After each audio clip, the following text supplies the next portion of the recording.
Listo, chicos, vamos a continuar con la clase, ¿correcto? Que corresponde a cicatrización de las heridas cutáneas. Ya hemos estudiado las glándulas, las estructuras anexas. Ahora vamos a estudiar un poco de cómo se sanan las heridas, ¿correcto? Y cuál es el proceso de sanación. Entonces, muchachos, la curación de las heridas epidérmicas se produce justamente por la replicación de las células del estrato basal. ¿Entendidos? Recordemos que en el estrato basal, ahí va a ser el único lugar donde las células se van, donde se encuentran las células madre, ¿correcto? Que dan origen a las células de la epidermis, que poco a poco van subiendo. Pero hay algunas células del estrato espinoso que todavía tienen la capacidad de poder dividirse, ¿entendido? Pero poco a poco van ascendiendo, se va perdiendo la nutrición y ahí van muriendo. Ahí ya pierden la capacidad de dividirse, ¿entendido? Entonces, solo en el estrato basal y en el estrato espinoso vamos a encontrar células que son capaces de dividirse para dar origen a células epidérmicas, ¿correcto? Entonces, ya mencionado eso, las células basales de la epidermis que rodea la herida pierden contacto con la membrana basal, aumentando de tamaño e migran a través de la herida. Esto es interesante, muchachos. Las células van a tener un fenómeno llamado inhibición por contacto, ¿correcto? O sea, ¿eso qué quiere decir? Las células cuando se encuentran, o sea, digamos, vean esta célula aquí, muchachos, su medio lateral está vacío, ¿entendido? Y ha perdido justamente continuidad con la membrana basal. Entonces, esta célula se siente sola, ¿entendido? Se siente sola. Y es por eso que esta se replica lateralmente, ¿entendido? Porque tiene que haber un contacto lateral, ¿entendido? Si no hay ese contacto lateral, la célula se va a replicar para llenar ese vacío, ¿no? Uy, qué capacidad de la célula, ¿no? Entonces, muchachos, esto se da justamente cuando una herida se da, ¿entendido? Cuando nos dañamos o cuando nos lesionamos, ¿entendido? Entonces, cuando las células ven o sienten que no hay nada en su región lateral, estas migran, correcto, se desprenden justamente de la membrana basal y van a migrar a esa región vacía, ¿entendido? Como lo muestra en el GIF, ¿lo ven? Aunque no está tan bonito, pero igual, hice mi mejor esfuerzo, ¿no? Entonces, aumentan de tamaño y migran a través de la herida. ¿Y para qué van a migrar a través de la herida? Esa es una herida ya, ¿correcto? Para poder llenar ese espacio, ¿entendido? Entonces se da el fenómeno llamado inhibición por contacto. Una vez que ya las células chocan, ya no van a dejar de migrar, ¿correcto? Porque se da este fenómeno llamado inhibición por contacto. Su mismo nombre nos dice qué función cumple, ¿entendido? Entonces, una vez que se tocan lateralmente, ya no vuelven a replicarse, o sea, ya no se mueven lateral porque tampoco va a haber espacio, ¿entendido? Entonces, poco a poco se van dividiendo ya para dar origen a las células de los estratos más superiores y así se restablece el tejido o el daño epidérmico, ¿entendido?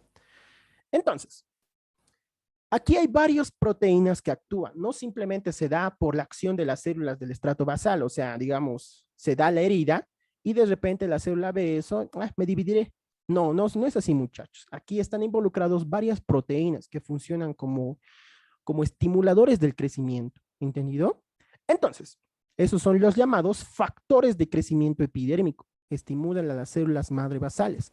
Una vez que se da el daño en la herida, los factores que están discurriendo por ahí o las mismas células lo distribuyen por todo el lado, provocan que las células se vayan lateralmente y se reproduzcan rápidamente, ¿entendido? Para cerrar justamente la herida. ¿Para qué? Para evitar la proliferación de bacterias que puedan comprometer nuestro cuerpito, ¿entendido?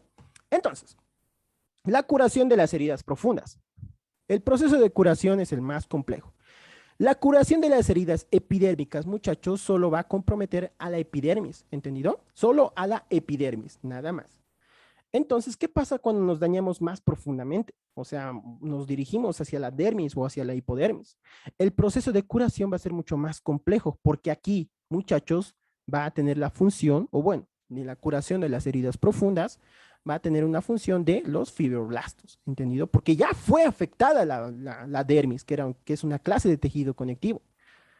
Se forma el tejido cicatrizal. El tejido cicatrizal está dado justamente por tejido fibroso, ¿entendido? Entonces, el tejido fibroso está fabricado por las células de los fibroblastos. Ahorita lo vamos a ver.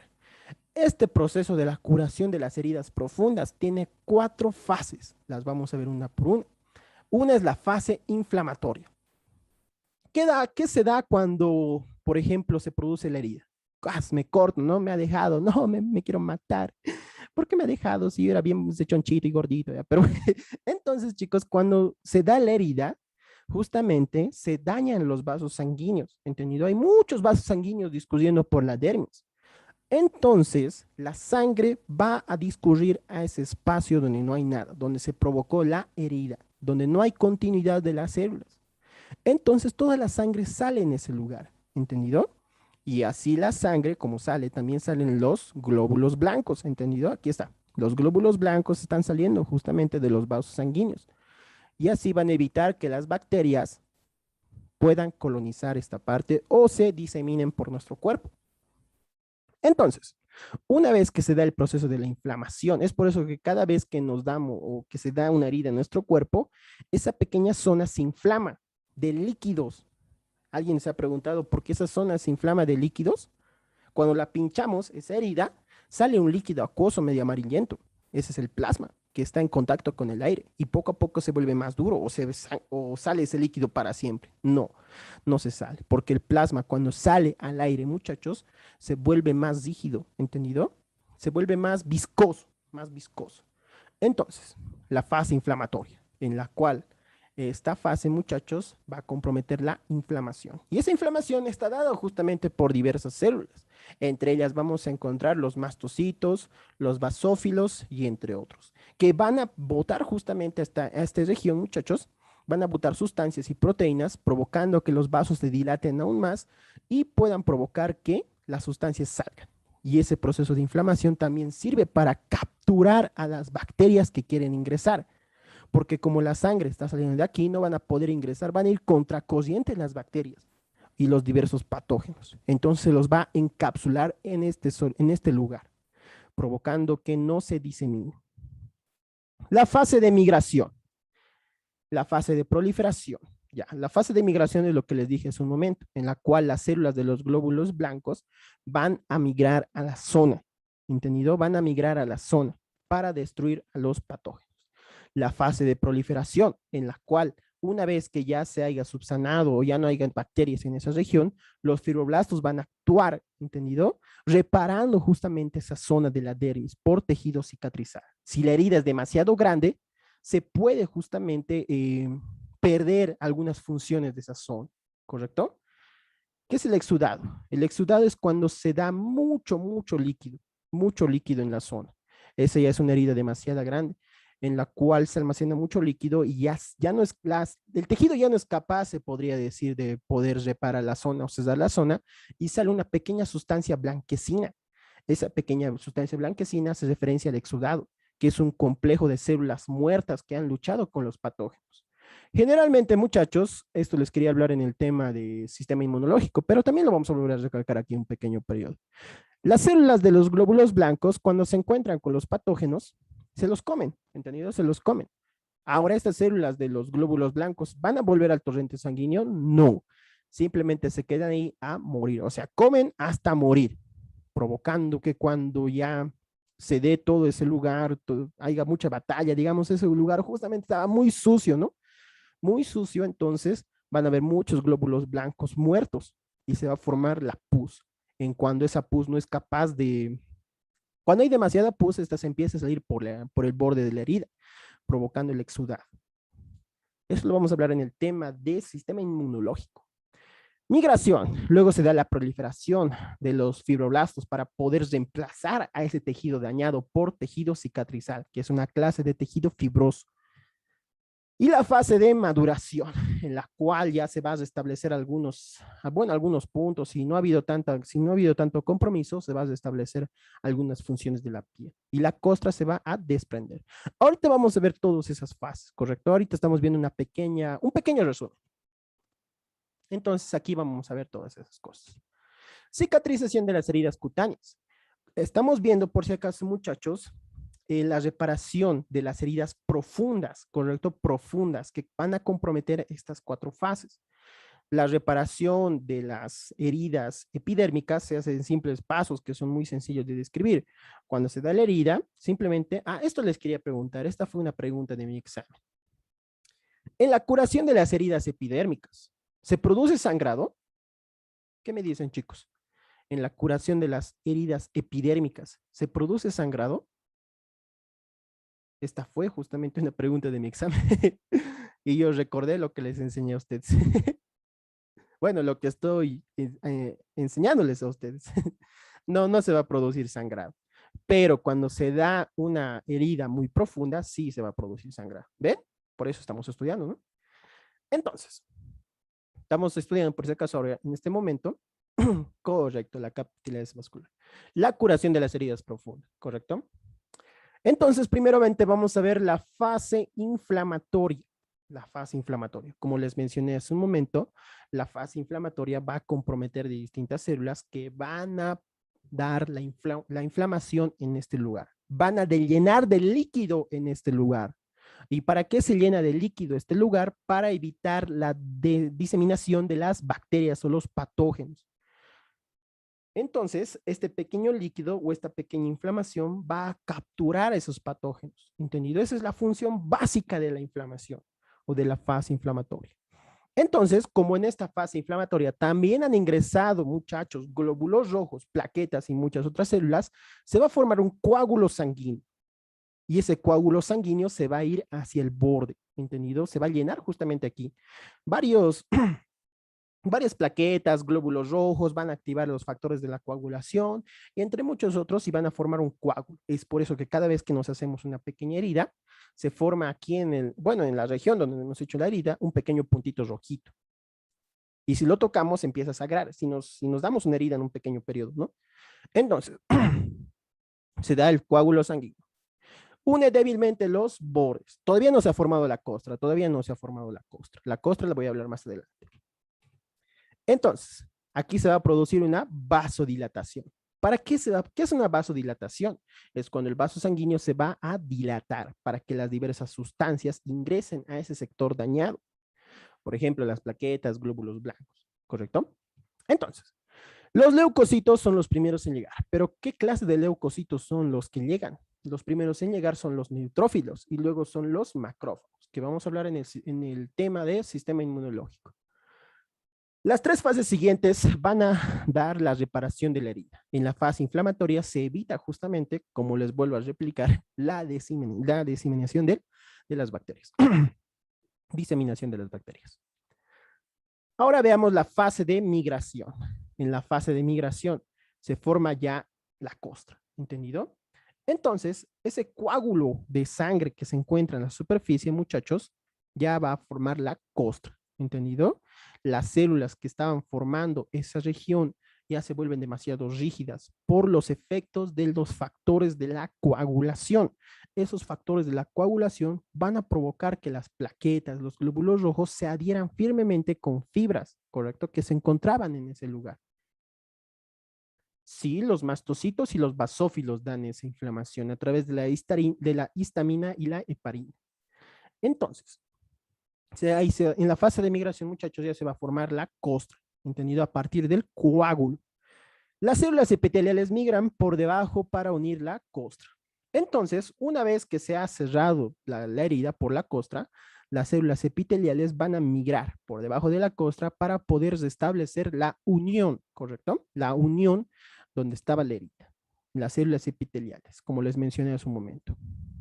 Y después, debajo de estas células epiteliales, en la dermis, los fibroblastos van a tener la función de fabricar el tejido cicatrizal, que es una clase de tejido fibroso. ¿Qué quiere decir tejido fibroso? O sea, que está compuesto por muchas fibras de colágeno, que aquí justamente, muchachos, se puede perder algunas funciones si es que la herida es demasiado grande. Más adelante voy a hablar de eso. El tejido que rellena la herida puede ser también llamado tejido de granulación. En un momento dado, muchachos, así se ve la herida. ¿Entendido? En un momento se ve así en la parte superficial. Y esto le ha dado justamente un aspecto granulado.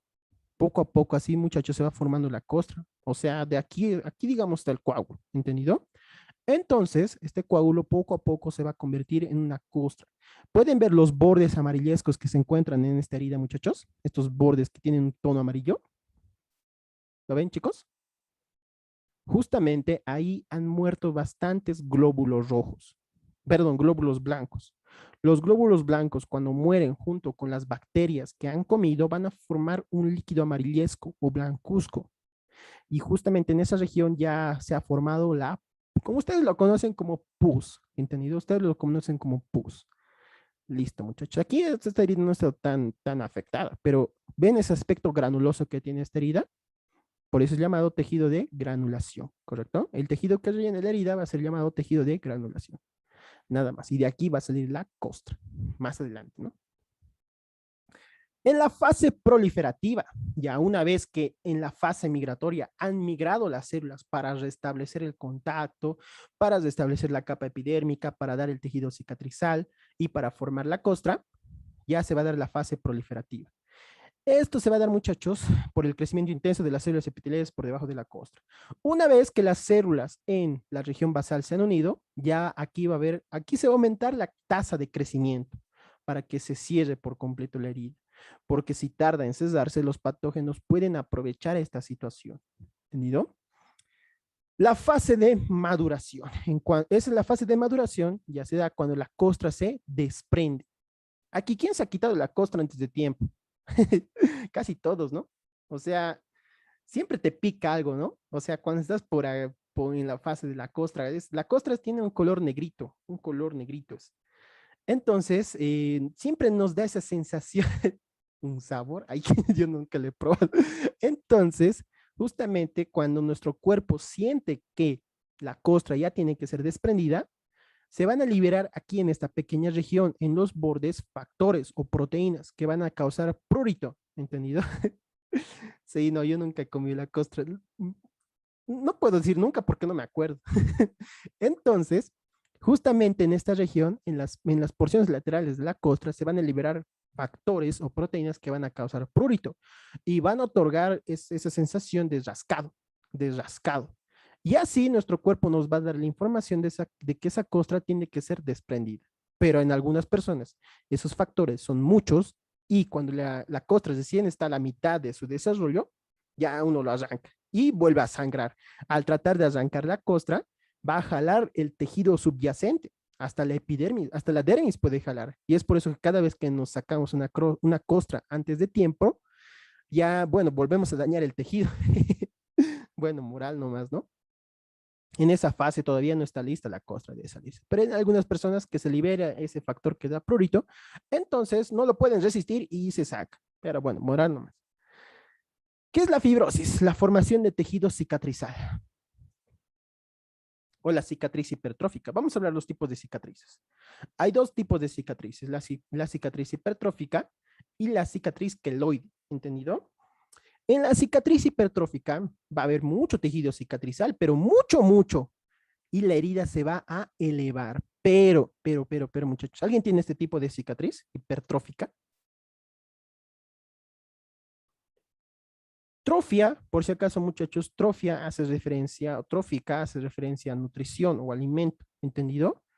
Hiper mucho. Entonces, esta cicatriz hipertrófica ha sido alimentada por demás. O sea, aquí ha habido bastantes fibras de colágeno, bastantes fibras que otorgan justamente este aspecto. Cicatriz hipertrófica. Entonces, mucho tejido cicatrizal se eleva.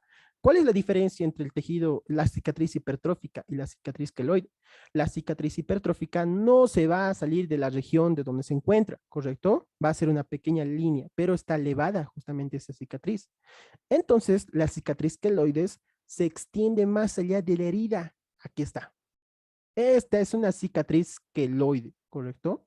Esta es una cicatriz queloide. Vean que la herida simplemente está en un puntito, pero la cicatriz se ha expandido más allá de la herida, ¿correcto? O sea, esto puede ser por una deficiencia justamente de los fibroblastos o justamente estos fibroblastos han decidido trabajar más de lo demás. O sea, ¿quién trabaja más de lo demás, no? Pero bueno. Entonces, esa es la diferencia entre la cicatriz hipertrófica y la cicatriz queloide. Queratinizaciones sobre la dureza y rigidez de la dureza. Dureza y rigidez es lo mismo. Dureza, rigidez es lo mismo. Solo tienen algunas diferencias nomás. Hiperqueratinizado. No, no está hiperqueratinizado. Aquí no tiene que ver nada que ver la queratina, por si acaso. La queratina no tiene nada que ver. Aquí tiene que ver que hay demasiado tejido cicatrizal que ha evitado la barrera de la epidermis. O sea, los fibroblastos donde se encontraba la epidermis, han creado ahí, muchachos, han creado ahí más tejido cicatrizal y no han dejado justamente que la basera de la epidermis se unan, ¿entendido? Entonces voy a dibujar aquí, a ver, les voy a mostrar. Los voy a poner con blanquito.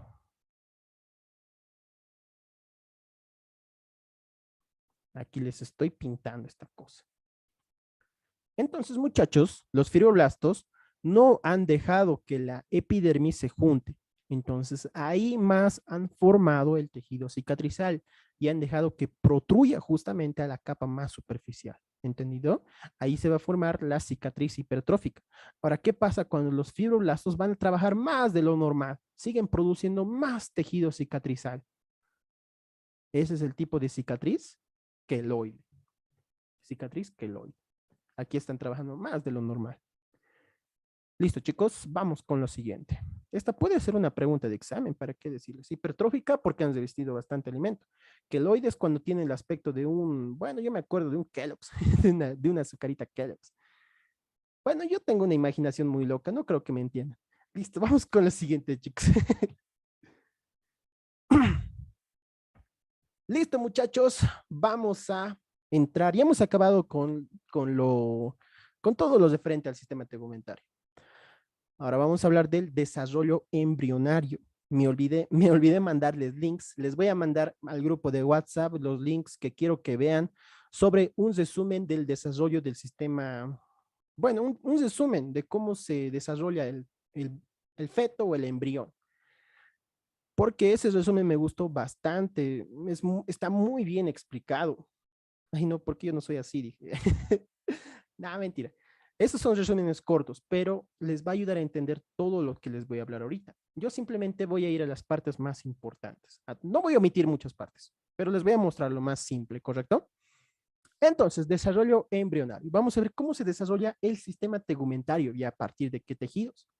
Entonces, la epidermis deriva del ectodermo. ¿Qué es el ectodermo? El ectodermo es una capa de la estructura trilaminar que se encuentra en el embrión en desarrollo. Pero, ¿qué es una estructura trilaminar? Les voy a mostrar ahorita en internet.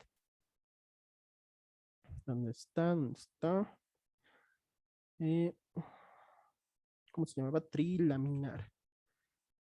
Endodermo, no.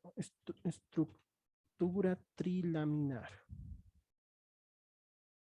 Embrión. Ah, aquí está. El disco embrionario trilaminar. Entonces, muchachos, justamente nosotros, cuando se da todo este proceso de la fecundación y cuando ya se ha establecido el pequeño huevito, bueno, así lo llaman, o sea, ya el resultado de la fecundación, ya se ha establecido en el útero, se va a formar estas tres capas, ¿correcto? Llamados discos trilaminares, ¿entendido? El ectodermo, el mesodermo y el endodermo. Estos tres discos trilaminares van a ser el resultado del desarrollo justamente del pequeño huevo, que bueno, lo llaman así. Aquí está, ¿ven? Ah, bueno, se llama blastocista. Yo le llamaba huevito. Entonces, muchachos, aquí el blastos tienen diversos nombres. Primero está en la fase de mórula, luego en el cigoto. Tienen distintos nombres que ya no me acuerdo muy bien ahorita. En biología ya sé que era el mejor en mi tiempo, pero ya no me acuerdo mucho. Pero sé los aspectos importantes.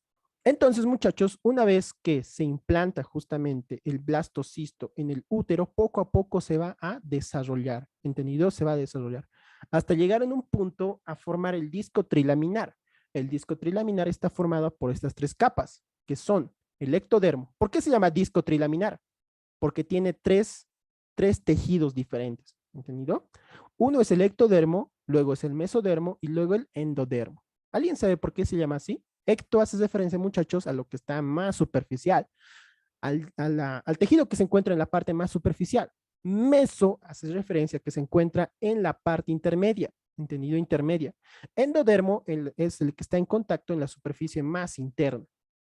Ecto, superficie externa, meso en la mitad y el endo se encuentra en la interna, ¿correcto? Va a formar parte de nuestros órganos internos. Esto es interesante. Del mesodermo, muchachos, del mesodermo van a surgir los músculos. Del ectodermo generalmente sale la piel. Y del endodermo generalmente se desarrollan los órganos, ¿entendido? Los órganos. Les voy a pasar un video que lo vi hace un tiempito, que me pareció muy, muy importante de que lo vean. Ahí les muestra justamente el desarrollo del embrión, desde la fecundación y todas esas cositas. Entonces vamos a hablar de eso. Del ectodermo. En un punto, muchachos, el disco trilaminar va a adoptar esta forma. El disco trilaminar va a adoptar esta forma. O sea, lo hemos partido justamente a la mitad al embrión, ¿no? Todos en una época teníamos este aspecto, de este aspecto, como si fuéramos un gusano, pero estamos partidos a la mitad ahorita. Aquí está la notocorda, aquí está el ectodermo, como lo podemos observar. Este es el amnios, aquí se encuentra el amnios, aquí se encuentra el mesodermo y este es el endodermo. A partir del endodermo se desarrollan las vísceras y eso, bueno, ya eso ya es de embriología. Entonces, la epidermis, ¿de dónde va a derivar? De la capa más superficial del disco trilaminar, llamada ectodermo.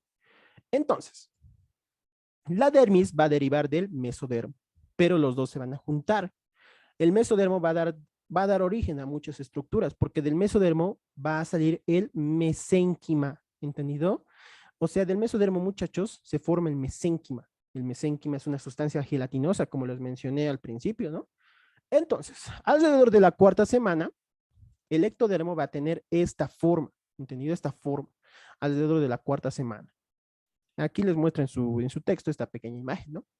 El ectodermo es la parte azul, mientras tanto el mesodermo es la parte rojiza. Por si acaso, muchachos, en su texto de la 15ª edición está mal señalado esto. Cuidado que se confundan, está mal señalado. Yo quiero que se guíen con el tema, con el libro de la 13ª edición, ahí sí está bien señalado. En este libro de la 15ª edición hay muchas fallas, en esta partecita. Bueno, he visto muchas fallas. Entonces, alrededor de la cuarta semana, el ectodermo, muchachos, y el mesodermo adoptan esta disposición, ¿no? La epidermis está formada por una sola capa de células ectodérmicas. Esas son las células ectodérmicas, las azulcitas, ¿no? Ahora, en la séptima semana aproximadamente, ya esta capa se tiene esta forma. Vean que las células mesenquimatosas ya están empezando a formar en fibroblastos y en algunas otras células. Las células mesenquimatosas son células madre que pueden dar origen a cualquier tipo de células. Pero justamente, muchachos, el mesodermo que se encuentra subyacente al ectodermo, aquí está, las células mesenquimatosas que se encuentran aquí, van a dar origen a la dermis, ¿entendido? A la dermis del disco trilaminar. Aquí está. Por ejemplo, aquí está toda la piel. De aquí se forma toda esta capa azulcita. De toda esa capa azulcita se va a formar la piel. Y ven esta capa que se encuentra por debajo de la piel. Bueno, de ahí se va a formar la dermis. Entonces, a partir de la séptima semana aproximadamente, después de la fecundación, la capa única, llamada capa basal, se divide en forma y en plano protector superficial llamada peridermo. Aquí en su texto de la 15ª edición, señala al peridermo como esto, pero no, no es eso por si acaso, es este. Este es el peridermo, ¿entendido? Y vean, en la séptima semana las células ya se están empezando a dividir y han dado origen a otro plano de células que son más planas, ¿lo ven? Mientras tanto, aquí en la cuarta semana todavía no estaban. ¿No ven? No estaban aquí, pero aquí ya están empezando a formarse, ya están empezando a dividirse. Entonces, toda esta capa única, muchachos, es llamada peridermo, ¿entendido? Peridermo. Ahora, ¿qué pasa en el quinto mes del desarrollo? Cuando ya estamos en los 5 meses, en la pancita de la mamá. Las células peridérmicas se descaman en forma continua, o sea, poco a poco ya se están especializando, ¿no? Ya están haciendo sus prácticas, se van descamando poco a poco. Y ahí se va a formar el vernix caseoso, que lo vamos a ver ahorita. Este es el vernix caseoso, que generalmente se los ve en bebés prematuros. ¿Qué significa bebés prematuros? En bebés que han nacido antes del periodo de los 9 meses. Por ejemplo, aquí alguien ha nacido prematuramente, aparte de yo, aparte de mí. ¿No les han avisado nunca a ustedes o nunca les ha interesado? ¿Les ha interesado? Como yo les dije, ¿no? Yo me llamo César por algo, ¿no? Entonces, muchachos, en los bebés prematuros hay que tener mucho cuidado con eso, porque algunas funciones todavía no están desarrolladas. Entonces se empieza a ver, ¿correcto? En los bebés prematuros se ve justamente esta sustancia blanquecina que la ven, y en algunos bebés también que nacen, ¿correcto? Llamada vernix caseoso, porque este es el resultado justamente de la descamación continua de las células en el desarrollo embrionario, formado por las secreciones de las glándulas sebáceas con células descamadas y pelos. Las glándulas sebáceas, al hacer sus prácticas, también van a formar parte de este vernix caseoso. Este vernix caseoso, a ver muchachos, las glándulas sebáceas producían el sebo. ¿Era una sustancia resbaladiza? ¿Ustedes qué me dicen? ¿Era una sustancia resbaladiza el sebo? ¿O no? ¿Qué me dicen, chicos? Sí, correcto, sí. Y justamente este Berins caseoso, muchachos, va a estar en pequeña cantidad cubriendo al bebé en nacimiento. Y eso también va a permitir justamente que el bebé nazca fácilmente, correcto, en el periodo de parto.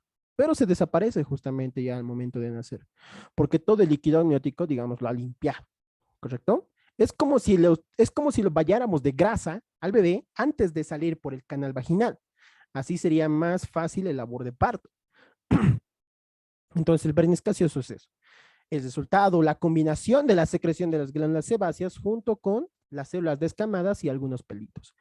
Este verniz gaseoso, además de tener esa función, va a cubrir y proteger la piel del feto a la exposición del líquido amniótico. Cuando estamos en la pasita de la mamá, los bebés están inundados en el líquido amniótico. Estamos como en una cápsula llena de líquidos, en la cual ahí orinamos justamente. Ay, lo siento.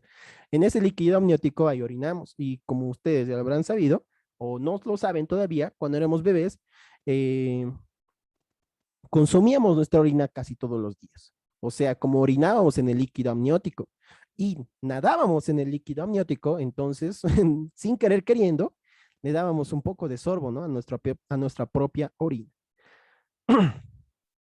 Facilita el parto debido a su naturaleza resbaladiza. No, ¿qué pasa? Siempre da ganas, ¿no? Entonces, facilita el parto debido a su naturaleza resbaladiza. Protege la piel del daño que pueden causar las uñas. Justamente, muchachos, el verniz gaseoso va a rodear a las uñas, ¿entendido? Las rodea, provocando que cuando el bebé se esté moviendo, no rasque así el amnios, que es una membrana que cubre justamente a todo el bebé. Entonces, si no se rasca esa, no puede haber un parto prematuro, se podría decir, si las uñas estuvieran así sueltas, como garras, porque los bebés generalmente se mueven.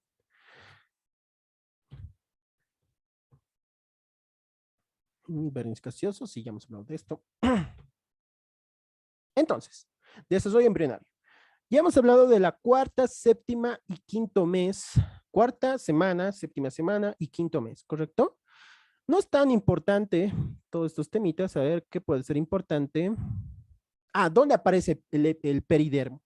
Generalmente, muchachos, en los libros que van a llevar, en los libros que van a llevar de embriología, no menciona ya el peridermo. Yo no lo leí para nada, no me recuerdo del peridermo. En el libro de Lachman y en el libro de Moore, no menciona el peridermo, seguro tiene otro nombre. Sí, correcto. Entonces, la séptima semana, esto no menciona, no sé por qué lo mencionar aquí, pero bueno, vamos con lo siguiente. Ahora hablemos de la semana 11. En la semana 11 del desarrollo, muchachos, el ectodermo se empieza a invaginar. ¿Eso qué quiere decir? O sea, las células del estrato basal tienden a formar o tienden a irse a las porciones más profundas, a entrar justamente en la dermis. ¿Para qué? Para formar los folículos pilosos, que ahorita los vamos a ver. El estrato basal va a formar la capa intermedia. ¿La capa intermedia entre qué? Entre las células que se encuentran en la región más apical y entre la dermis, ¿correcto? Listo. Las crestas epidérmicas se forman junto con las capas epidérmicas. Poco a poco, muchachos, mientras el estrato basal se va invaginando, o sea, se va ingresando hacia la dermis, se van a formar las crestas epidérmicas, pero algunas se van a invaginar muy al fondo, formando los folículos pilosos. Algunas células migran a la dermis. Esto es interesante, chicos, esto me parece chistoso. Es como, digamos, si yo fuera un niño de mamá, ¿no? ¿Qué hacen los niños de mamá? Digamos, yo me voy de la casa, listo, no, no soporto más ustedes, yo me voy a la casa, listo, ya, mis padres ya, andate, pues, me voy.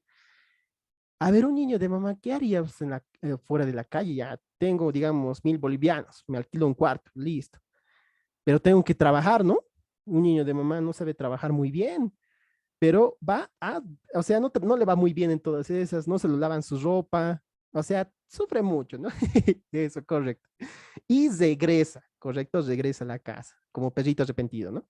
Entonces, muchachos, aquí pasa lo mismo justamente en el peridermo o en el ectodermo, pero algunas células migran hacia la dermis. Esos van a ser llamados melanoblastos, o sea, los melanocitos van a migrar a la dermis, no les ha gustado justamente ahí, entonces van a regresar a la epidermis, ¿correcto? Pero esas células que migran a la dermis desde el ectodermo van a ser llamados melanoblastos, ¿entendido? Los melanoblastos. Estas ingresan rápidamente al no encontrar trabajo en el mundo exterior a la epidermis y van a ser llamados melanocitos. Entonces, los melanoblastos, entonces sí, los melanoblastos son células inmaduras, ¿correcto? Sí, correcto. La mayoría o casi todos los melanoblastos del ectodermo van a salir justamente hacia la dermis y luego van a regresar rápidamente bueno, de nuevo a la epidermis. Y esos ya van a ser llamados melanocitos, porque ya han madurado, ¿no? O sea, he dicho, pucha, no, en el mundo exterior ahí tengo que trabajar, tengo que lavar mi ropa, pero no, quiero ser de nuevo hijito de papá, entonces me volveré de nuevo a la epidermis, ¿no? Chistoso, ¿no? El trabajo que hacen estas células. La dermis se forma a partir del mesodermo, ¿correcto? El mesodermo es la capa intermedia del disco trilaminar, ¿correcto? La capa intermedia del disco trilaminar. Este disco trilaminar, como les dije justamente muchachos, se va a formar en la implantación, ¿correcto? Del blastocisto al útero. Ya me estoy empezando a acordar poco a poco. Este disco trilaminar va a sufrir muchas transformaciones hasta, bueno, hasta originar al bebé, ¿entendido? Entonces, el mesodermo da origen al mesénquima. Quiero que se acuerden muy bien, muchachos, esto. El mesodermo da origen al mesénquima. ¿Cómo les dije que se acuerden sobre el mesénquima, muchachos? El mesénquima está distribuido ampliamente por todo nuestro cuerpo, ¿entendido? Y se va a formar a partir del mesodermo. Pero ¿cómo les dije que se acuerden sobre el mesénquima? Sobre como si fuera una sustancia gelatinosa, ¿entendido? Gelatinosa, porque así va a formarse, así se va a formar todo ese mesénquima, ¿entendido? Y del mesénquima, muchachos, van a surgir las células mesenquimatosas, que son células madre, que tienen la capacidad de transformarse en cualquier clase de tejido, ¿entendido? Entonces, recordemos que del mesénquima deriva casi todas las clases de tejido conectivo. O sea que del mesénquima nace la sangre, la linfa, el hueso, el cartílago, ¿correcto? Entonces, las células mesenquimatosas se diferencian y dan origen a los fibroblastos, ¿entendido? En las diversas partes de tejido conectivo. Entonces, el mesénquima, como les mencioné en el tema 4, es el responsable de formar casi todos los tejidos conectivos. Se forman las papilas dérmicas. Las papilas dérmicas son estas protrusiones, ¿no? Aquí está, esta es una papila dérmica.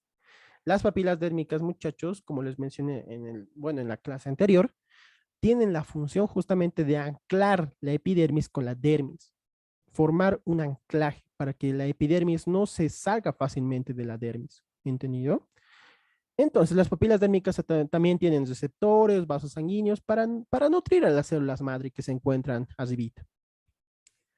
Ahora, ¿qué pasa en la semana 12? En la semana 12 empiezan a proliferar más células del estrato basal al estrato más apical. Entonces, en la semana 12, ¿dónde está? Aquí está. Se desarrollan los folículos pilosos. En la semana 11, muchachos, en la semana 11 del desarrollo, los folículos, bueno, estas células madre ya empezaban a invaginarse para formar los futuros folículos pilosos. Ven, aquí ya se están invaginando más y más. Entonces se desarrollan ya los folículos pilosos como indentaciones de la capa basal. Estas son las indentaciones. A eso hace referencia las indentaciones, a invaginaciones que se están dirigiendo hacia abajo. ¿Entendido? Solo que son un poco más puntiagudas de la capa basal. Ahí se va a formar los primordios foliares o pilosos. de donde van a surgir los pelos.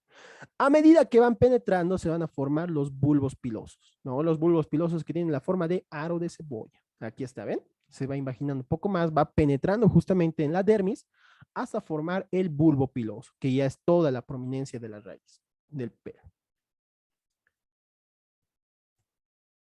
Las células del centro del bulbo piloso van a formar la matriz, las células que dan origen al pelo. Las células de la periferia del bulbo piloso van a formar la vaina epitelial de la raíz. Entonces, muchachos, recordemos que tenemos dos vainas, ¿no? La vaina epitelial de la raíz y la vaina dérmica de la raíz. Recordemos que las células de la periferia del bulbo piloso, perdón, van a dar origen a la vaina epitelial de la raíz. Mientras tanto, la vaina dérmica, ¿por qué clase de célula está formada? Por las células de la dermis, como lo hemos visto en la clase anterior. El mesénquima circundante va a formar la vaina dérmica de la raíz y el músculo erector. Esto ya lo hemos visto, ¿no? La vaina dérmica y la vaina epitelial. La vaina dérmica va a rodear a todo el bulbo piloso, pero está formado por el mesénquima. Al quinto mes, los folículos piridosos ya van a producir el lanugo. ¿Qué chuches es el lanugo? Primero aparece en la cabeza, luego suele caerse antes del nacimiento. ¿Qué es el lanugo, muchachos? A ver, ya les expliqué en la clase anterior. Célula epitelio es lo mismo que dérmico. No, nada que ver. El epitelio es parte del tejido epitelial y lo dérmico es parte del tejido conectivo. La vaina epitelial de la raíz está formado por células epiteliales. Está formada por células epiteliales del bulbo piloso, generalmente que venían de la matriz. Pero las células de la vaina dérmica de la raíz que rodean al bulbo piloso está formado por el mesénquima circundante. Estamos hablando ahorita del desarrollo embrionario. La vaina dérmica de la raíz estaba formada justamente por los fibroblastos que circundaban la dermis. Por eso se llama vaina dérmica. Entonces, ¿qué es el lanugo? ¿Qué es el lanugo, muchachos? Esos pequeños pelitos justamente que se encontraban en la superficie del bebé, ¿correcto? Es el vello corporal, ¿no? En las mujeres. Bueno, el lanugo se va a desarrollar también en el pelo, en los pelos terminales, ¿no?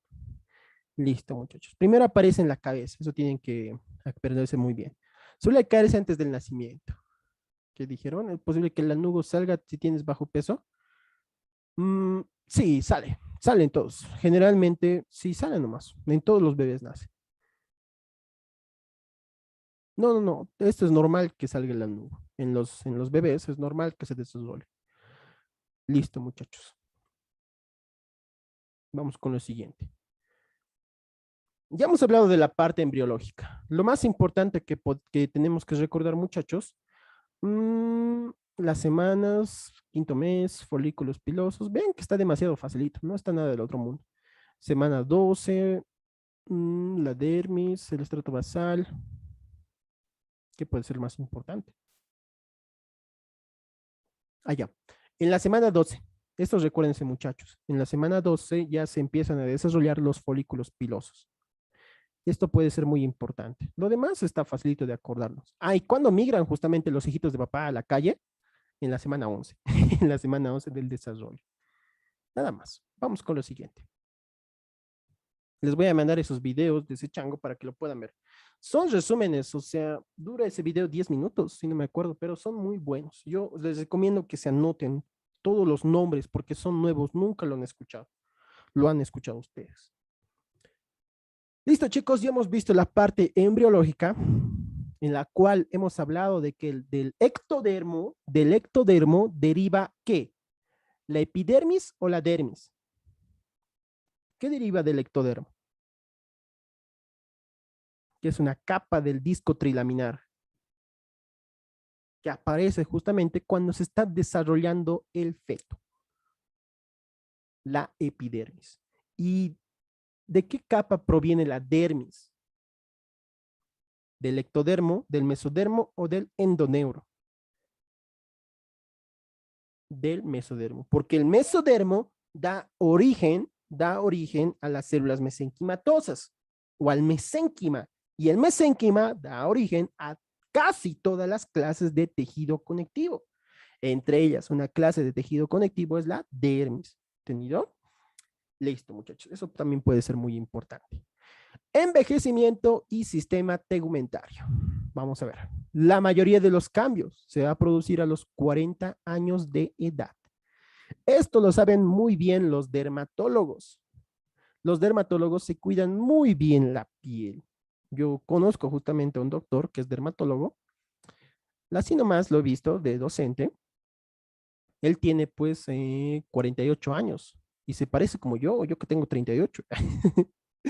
Entonces, no se cuidan muy bien la piel los dermatólogos. O sea, están viejos, pero parecen jóvenes. Dios mío, su secreto.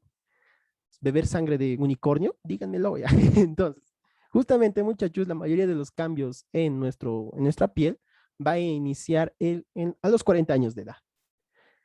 Esto se da justamente porque las fibras de colágeno van perdiéndose poco a poco. Sí, tengo 38 años. Para ustedes tengo 38 años. Las fibras de colágeno disminuyen en número poco a poco, entonces poco a poco se va perdiendo justamente esa fuerza de la tensión de nuestra piel, provocando que se den las arrugas y también se vuelven más rígidas nuestra piel. Se separan.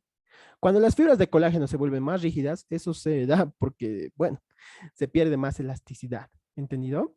Y también se separan. Y esa separación también puede provocar las arrugas. Se desorganizan. O sea, todos ya van a estar desorganizadas, van a estar por todo lado y esas cosas. Y ahora, ¿qué pasa con los fibroblastos?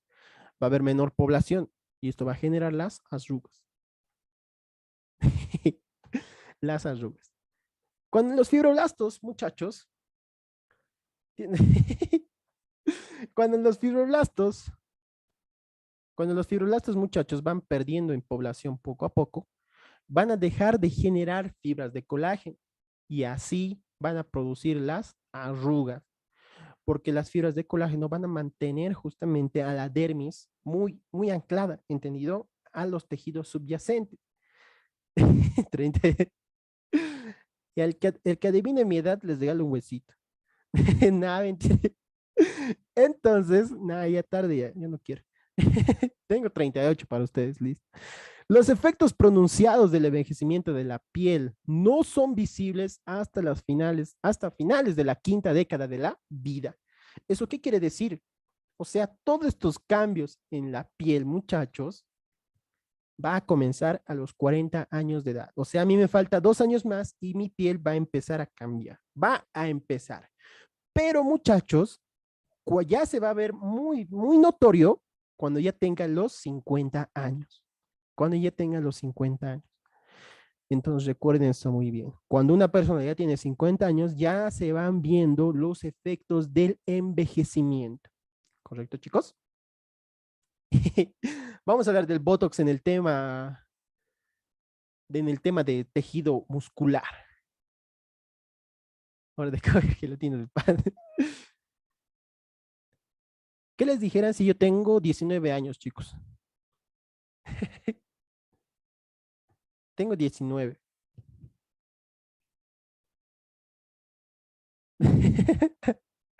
Listo, chicos. Entonces, los macrófagos también empiezan a disminuir, ¿correcto?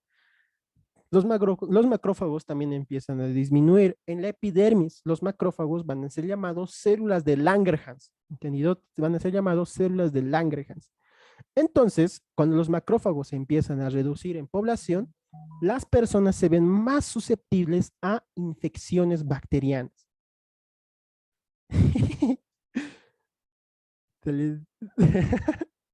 Todos calculando ahí, ya no les voy a regalar nada. Presten atención. Entonces, chicos, los macrófagos menos población, ¿entendido? ¿Qué pasa cuando los macrófagos están en menos población? Las células de Langerhans empiezan a desaparecer. Provoca justamente que la piel sea más vulnerable, ¿correcto? Más vulnerable a los cambios. Por ejemplo, a los cambios, bueno, más vulnerable, perdón, más vulnerable a las infecciones bacterianas, a las víricas, hasta hay parásitos justamente que invaden por el agua. Eso tienen que tener mucho cuidado, muchachos. Cuando ustedes entran a una laguna o a una piscina, esa piscina tiene que estar bien desinfectada. ¿Por qué? En el agua generalmente los parásitos tienen su ciclo de vida. Entonces, cuando ustedes entran a una laguna cualquiera, hay parásitos que buscan justamente a sus, bueno, a sus futuros huéspedes, ¿no? Por eso tienen que tener cuidado, ¿no? Las glándulas sebáceas también reducen de tamaño. ¿Qué función cumplen las glándulas sebáceas, muchachos? Producen el sebo, produciendo que el sebo, ¿qué función cumple? Evita el desquebrajamiento de la piel, o sea, la sequedad, ¿no? También que los pelos no se desprendan tan rápido, los humecta, se podría decir, y evita también la evaporación del agua. Y también da protección contra algunas clases de bacterias, pero a otras bacterias les gusta el sebo. Es por eso que se da el acné, ¿no? Entonces las glándulas sebáceas se reducen de tamaño, se vuelven más pequeñitas, así como ustedes. Entonces, estas glándulas sebáceas, al reducir de tamaño, los viejitos ya tienen una piel mucho más seca y provoca justamente que bueno, mayor infecciones en su piel. Se vuelve más seca, más quebradiza, porque no está hidratada. Producción de sudor disminuye. Los viejitos, esto es muy importante, muchachos. Las personas que ya están teniendo, bueno, ya que ya son afectadas por el envejecimiento de su piel, se va a producir la producción de sudor se va a disminuir. Eso qué tiene como resultado? ¿Qué tiene como resultado, muchachos? Una persona no va a poder regular su temperatura. Las personas viejitas no pueden regular su temperatura normal a través del sudor. Entonces esto les puede dar un shock térmico o golpes de calor también se les llama. A las personas que no pueden producir sudor, rápidamente sienten calor en su cuerpo, aunque no haya calor, aunque no haya calor. Pueden sentir mucha calor, entonces se tienen que bañar, se tienen que poner más fríos, o tal vez les puede dar mucho frío, se tienen que abrigar como, no, como si fueran Santa Claus. Eso también es muy importante. Reducción de melanocitos en el cabello. Los melanocitos que se encuentran en el cabello empiezan a reducir en número, o dicen Allahu Akbar y muere. Entonces, esto provoca que el cabello nazca sin melanocitos, bueno, sin melanina, ¿no? Que le da el color a los cabellos. Y es por eso que las personas ancianas ya tienen el cabello blanco, porque simplemente se llenan de burbujas de aire. En esas burbujas de aire ya no hay la melanina, ¿correcto? Bueno, también se da justamente por el estrés. Algunos melanocitos también son atacados por el estrés. Es por eso que las personas como yo, que están muy estresadas porque están en la facultad, tenemos bastantes canas. Ay, me recuerdo una vez que tenía canas en un sector y una amiga hacía justamente rayitos, así rayitos, como para que te parezcas un tigre, ¿no? Era gratis, ¿no? He aprovechado. Lo bueno es que no he sacado fotos, pero bueno.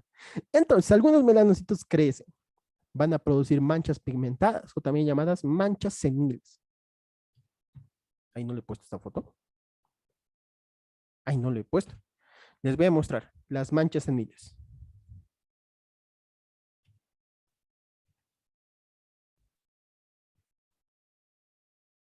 Estas son las manchas seniles. ¿La ven? Estas son llamadas manchas seniles o manchas pigmentadas, ¿correcto? Eso se da justamente porque algunos melanocitos crecen durante el envejecimiento, provocando que se den esos lugares con bastante, bueno, pigmento. Aquí están las manchas seniles. Estas son las manchitas seniles. Nada más, chicos. Vamos con lo siguiente. Envejecimiento y sistema tegumentario. Rosácea. La dermis es más delgada que la de un joven. Eso tienen que acordarse muy bien, muchachos. Eso también pasa con los animales, ¿lo sabían? Generalmente en los criaderos de cuero, muchachos, a los animales se los mata cuando están jóvenes, no cuando están viejitos, porque cuando están viejitos, su dermis de los animales ya se vuelve muy desquebrajadiza, muy delgada, entonces esto no sirve justamente para la producción de cuero. Entonces ustedes ya saben muy bien, muchachos, si quieren abrir una industria de cuero, tienen que matar a los animalitos cuando ya estén jóvenes. ¿Por qué? Porque la dermis es más delgada que la de un joven. Un viejito, por ejemplo, yo ya tengo 38 años, mi dermis va a ser mucho más delgada que de la ustedes, ¿entendido? Esto se da justamente porque los fibroblastos ya no están generando más Ya no están generando más fibras de colágeno. Triste, ¿no? Triste. Pero lo bueno es que hay cuero sintético. El cuero sintético se basa justamente en la creación de fibras de colágeno y muchas otras fibras sintetizadas. Eso ya no mata a los animales, pero, bueno, eso ya no sé muy bien. ¿Qué es la rosácea? Es cuando tienes piel clara. Bueno, justamente, muchachos, la rosácea se da en personas que tienen piel clara. Los vasos sanguíneos, como la dermis empieza a adelgazar aún más, muchachos, los vasos sanguíneos ya se hacen presentes en la dermis. Generalmente esto pasa en las mejillas. Y hay ancianitos, ¿no? Como ¿han visto Harry Potter? Esa ancianita en Harry Potter 4 o 5 creo que era, la que viste de rosado. ¿Han visto? Esa tiene sus cachetes bien, ¿no? Bien rojitos, ¿no? Es porque ya está viejita y justamente esos vasos sanguíneos están muy, bueno, como irrigan muy bien el sector de la dermis, eh, entonces se ve justamente de esa manera, ¿correcto? Doc, ¿a qué se deben los granos rojos? Eso no sabría decirte. No, nunca, no escuché de los granos rojos. ¿Para qué decirte? Ay, ¿qué ha pasado? Ahora sí. Rosácea, piel clara. Listo, muchachos. Ya hemos visto el sistema tegumentario y el envejecimiento, ¿correcto? Cabello blanco como la nieve. La abuela de Santa Claus. Ahora, muchachos, vamos a ver algunos trastornos, ¿correcto? Bueno, no, creo que este es un cuadro de su libro. A ver, vamos a ver. Ahora vamos a hablar del daño solar. El Sol, muchachos, el Sol, esa estrella que se encuentra en nuestra galaxia, ya, tratando de alargar el tema, ¿no? Ay, entonces, muchachos, el daño solar. Vamos a ver cómo se daña justamente la piel por el Sol. No, las personas que notan sus venas, arterias y vasos sanguíneos porque su capa epitelial y epidermis es más delgada. Sí, correcto. Es más delgada y se notan justamente sus vasos sanguíneos. Entonces, justamente, muchachos, el sol irradia diversos tipos de rayos. Los ultravioletas A, los ultravioletas B, los ultravioletas D, creo que más son. A, B, A, C, A, muchos otros rayos, ¿correcto? Pero generalmente nuestra capa de ozono, fabricada por las bacterias, ¿no? Hace 4.000 millones de años, nos defiende. Provoca justamente que estos rayos ultravioletas no se propaguen hacia nuestra Tierra y nos impacten hacia nosotros, ¿entendido? Pero hay rayos ultravioletas que ignoran esta capa de ozono y que pueden provocar justamente daños en nuestra piel. Unos rayos nos broncean y el otro nos provocan cáncer. Entonces, vamos a estudiar primero la radiación ultravioleta, ¿correcto? La radiación ultravioleta A, que son los rayos que propaga el sol. Estos tienen de mayor longitud de onda. ¿Esto qué quiere decir? Que estos rayos, muchachos, llegan a la superficie terrestre, ignoran la capa de ozono, ¿correcto? Son de mayor longitud de onda. Ahora, el 95% de la radiación que llega a la Tierra, estos rayos ultravioletas A, y como les dije hace un momento, ignoran justamente la capa de ozono. No es absorbido por la capa de ozono. Esta fue una pregunta de examen, por si acaso, del año 2018, si no me equivoco. Sí, si no me equivoco. No es absorbido por la capa de ozono. Entonces, ¿qué pasa cuando estos rayos ultravioletas A, que se propagan en el sol, no son absorbidos justamente por la capa de ozono? Los melanocitos lo absorben. Y cuando los melanocitos sienten que hay demasiados rayos ultravioletas A, van a producir el efecto de bronceado, ¿entendido? Porque van a secretar una cantidad mayor de melanina, provocando que nuestra piel se ponga un poquito más oscurita de lo normal. Y un poquito más roja, porque la dermis también ha sido expuesta. Eso también va a deprimir el sistema inmune. ¿Eso qué quiere decir? Que nos puede poner en bandeja de plata a los microorganismos. Y eso puede ser demasiado terrible.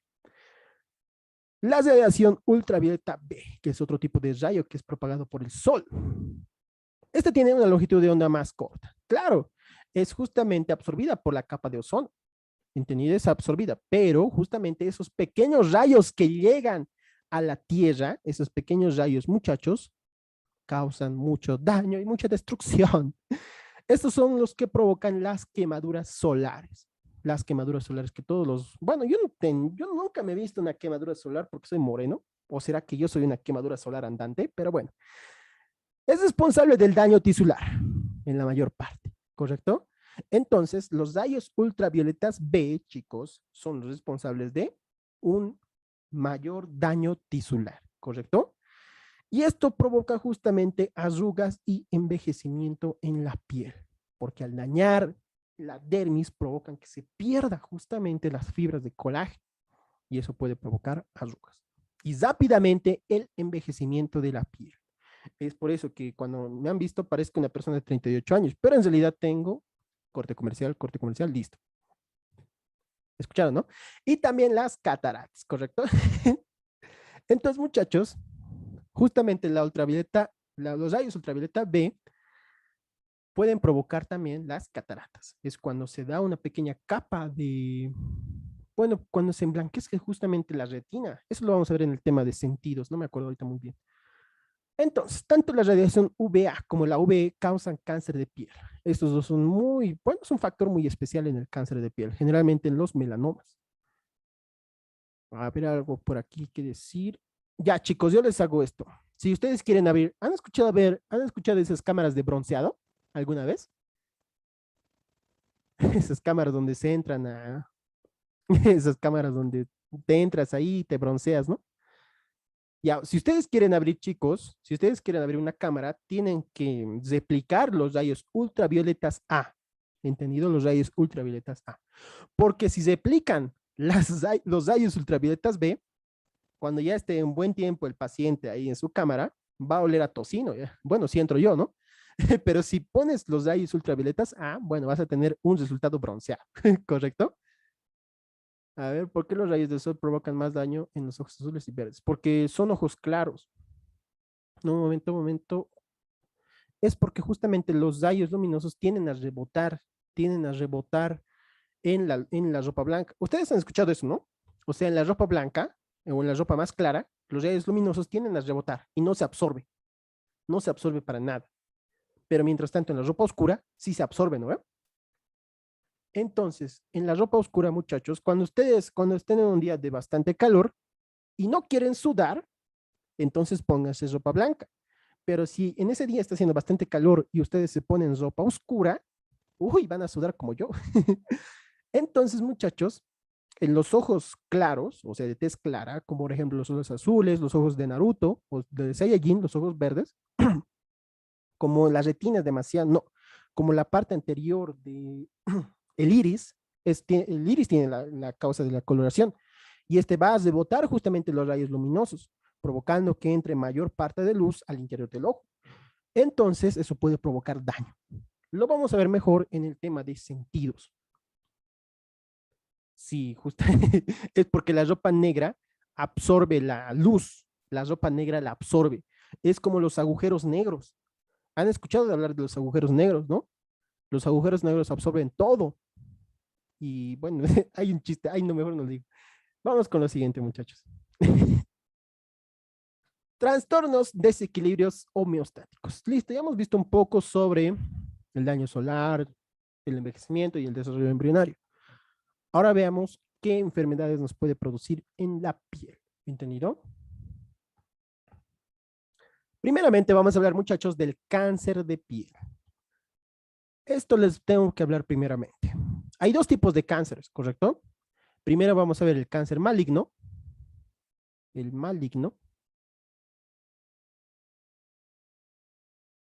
y el benigno.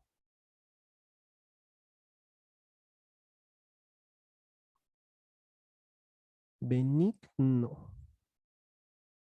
¿Cuál es bueno y cuál es malo? Bueno, según todos los cánceres son malos, ¿no? Pero en los tipos de cáncer, ¿cuál es el más bueno? El que no nos afecta mucho. ¿Qué me dicen, chicos? Yo tengo una mnemotecnia para que se puedan acordar del maligno y del benigno. Y les mencioné, ¿no? Ya esta mnemotecnia, pero les voy a volver a mencionar con más detalle. Aunque también lo voy a volver a recalcar en el tema 15 de biología celular. Creo que es el tema de cáncer. Entonces, los cánceres malignos, muchachos, tienden a metastizar. ¿Eso qué quiere decir? Los cánceres malignos, cuando metastizan, se van de una región a otra región, a otra, a otra, a otra. Pero generalmente, muchachos, los cánceres tienden a irse a lugares donde hay bastante nutrición, irrigación, donde hay bastante comida. Ahí está, para que lo entiendan bien. Ahora, en nuestro cuerpito caribeño, ¿en dónde hay bastante de eso? Nutrientes, irrigación. ¿Dónde? A ver, en nuestro cuerpito. ¿En qué órgano se encuentra? ¿En qué órgano hay bastante irrigación, nutrientes, bastantes factores que pueden provocar que el cáncer se crezca más rápido? En el cerebro. En el cerebro no hay glucosa, entonces, ¿cómo chuches van a vivir las células cancerígenas? En el corazón. Ah, ahí está. No, en el corazón sí también puede haber, pero no mucho. En el hígado, correcto. El hígado, muchachos, ¿dónde está? Aquí está. Vamos a verlo aquí. Cuerpo entero. El intestino también, correcto. En las paredes, en periféricas del intestino. ¿Dónde está? Digestivo.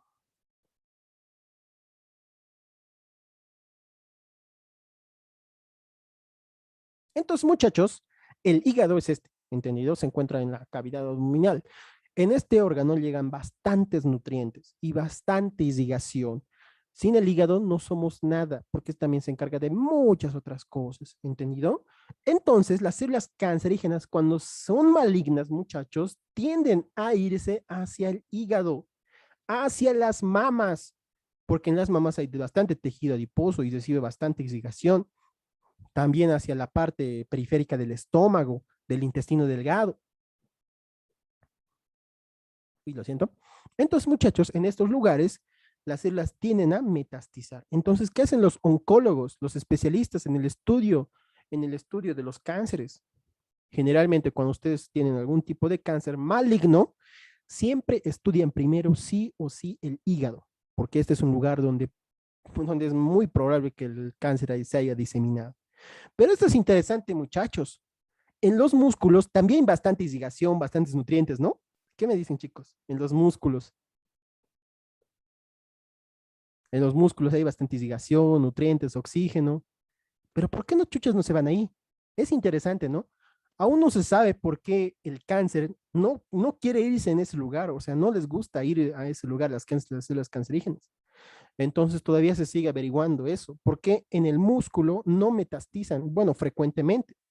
Donde está, seguro no les gusta hacer ejercicio como yo, ¿no? Entonces, a los músculos no se van justamente las células cancerígenas. Seguro no les gusta hacer ejercicio, ¿no? Entonces, están averiguando todavía eso, ¿correcto? Ustedes tal vez puedan descubrir eso, ¿no? Tal vez, ¿no? Y luego, con ese descubrimiento, muchachos, ya ustedes ya son millonarios de por vida. Tantas personas que sufren cáncer. Digamos, ustedes, uno se pone a estudiar así como negro y de repente obtiene justamente esa proteína que inhibe justamente el crecimiento de los cánceres en los músculos. Justamente ya esa proteína la separan de todo el grupo, medicamento y listo. Mucho movimiento, tal vez, ¿no? Listo, muchachos. Entonces, como les dije, tal vez desaparecen y justamente otro científico lo ha descubierto, ¿no? Entonces, muchachos, los cánceres malignos tienden a metastizar y como su mismo nombre lo menciona, son malos, ¿correcto? ¿Qué es un mieloma? Oma es el sufijo, muchachos, para benigno, ¿entendido? Oma hace referencia al sufijo para el término benigno. Pero eso les voy a explicar mejor en el tema de cáncer, porque aquí te estamos hablando de trastornos de desequilibrios homeostáticos del sistema tegumentario, ¿correcto? Porque si no voy a hablar un chingo y va a correr más la clase y listo. Entonces, los tumores malignos, perdón, los cánceres malignos tienden a metastizar, pero mientras tanto los benignos, no, ¿correcto? Los benignos no metastizan. Ejemplo de un cáncer benigno o un tumor benigno, el lunar, los lunares, muchachos. A ver, aquí, ¿quién tiene un lunar? Todos tienen un lunar, ¿entendido? Entonces, ese es un ejemplo justamente de un cáncer benigno, ¿entendido? Porque de ahí no va a salir a ninguna otra parte. Y se puede quedar ahí hasta morirnos. O sea, no nos va a molestar, ¿entendido? Un glioma es un tumor de las células de la glía, de la glía. Esas células de la glía son células del tejido nervioso. Las verrugas, más adelante vamos a hablar, tranquilitos, más adelante vamos a hablar de las verrugas. Las verrugas se debe por los virus del papiloma humano generalmente, pero lo vamos a ver más adelante. Entonces, recuerden eso muy bien, muchachos. Los cánceres malignos metastizan, los cánceres benignos no metastizan. Y yo, ¿cómo me acordaba? ¿Cómo yo me acordaba? Eh, los gliomas son benignos, son generalmente benignos los gliomas. Entonces, los cánceres benignos, yo cómo me acordaba, justamente yo me acordaba a un señor viejito llamado Benigno. Hay personas viejitas que se llaman así, ¿no? Entonces, ese señor no le gustaba moverse mucho, ¿entendido? No le gustaba moverse mucho. No les gustaba moverse mucho, entonces yo de esa manera me acordaba de que no metastizaba, ¿entendido? Listo, muchachos, de esa manera se pueden acordar. Don Benigno, correcto. Don Benigno, vamos pues, a pasear, vamos de las locas, ¿no? Don Benigno, no molestes, yo no me muevo de aquí. Ah, ya, ay, ¿qué estoy diciendo? Vamos con lo siguiente. Entonces, vamos a ver los tipos de cáncer de piel, ¿correcto? Primeramente, vamos a estudiar al carcinoma vasocelular, ¿correcto? Carcinoma, OMA hace referencia a benigno, ¿entendido? Entonces, un carcinoma benigno vasocelular. ¿Eso qué quiere decir? Que se origina a partir de las células basales. Es un tumor del estrato basal, ¿correcto? Ah, cierto. Sigamos, sigamos. Entonces, un tumor de las células del estrato basal, ¿correcto? Este es un cáncer, justamente el cáncer vasocelular. Ahora, rara vez estos metastizan. Recordemos muy bien, generalmente los cánceres benignos no metastizan, ¿entendido? Y justamente, muchachos, esto se lo tienen que acordar porque fue una pregunta de examen. Los porcentajes, ¿cuál es el más prevalente en la población? El carcinoma vasocelular es el más prevalente. En un 78% de los cánceres de piel se los ha dado, ¿correcto? 78% de los cánceres de piel. ¿Cómo nos podemos acordar? El señor que se encuentra en el estrato basal, ¿cuántos años tiene? 78 años. Yo de esa manera me podría acordar, ¿correcto? Entonces, los del estrato basal, las células del estrato basal, ¿cuántos años tienen, muchachos? 78 años. O sea, van a representar al 78% de los cánceres de los cánceres de piel. ¿Correcto? Ahora veamos el carcinoma espinocelular. ¿Correcto? Espinocelular, que va a representar al 20%. Espinocelular. ¿A qué estrato de la epidermis se refiere este cáncer, muchachos? ¿Al estrato basal, al estrato espinoso, al estrato granuloso, al estrato lúcido o al estrato córneo? Al estrato espinoso, ¿correcto? Recordemos que el estrato basal, primero está el estrato basal, luego está el estrato espinoso, ¿no? En el estrato espinoso todavía las células tenían la capacidad de dividirse. Todavía algunas, ¿no? Todavía tenían. Y justamente eso va a representar el 20% de los cánceres de piel, ¿correcto? A la columna espinal, nada que ver. El estrato espinoso. Entonces, muchachos, el estrato espinoso, nada que ver con la espina. O sea, yo estoy hablando ahorita de la piel, de la piel.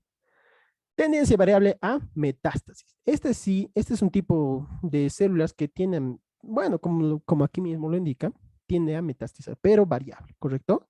He aquí un carcinoma espinocelular. Porque, ¿cómo sabemos que es un carcinoma espinocelular?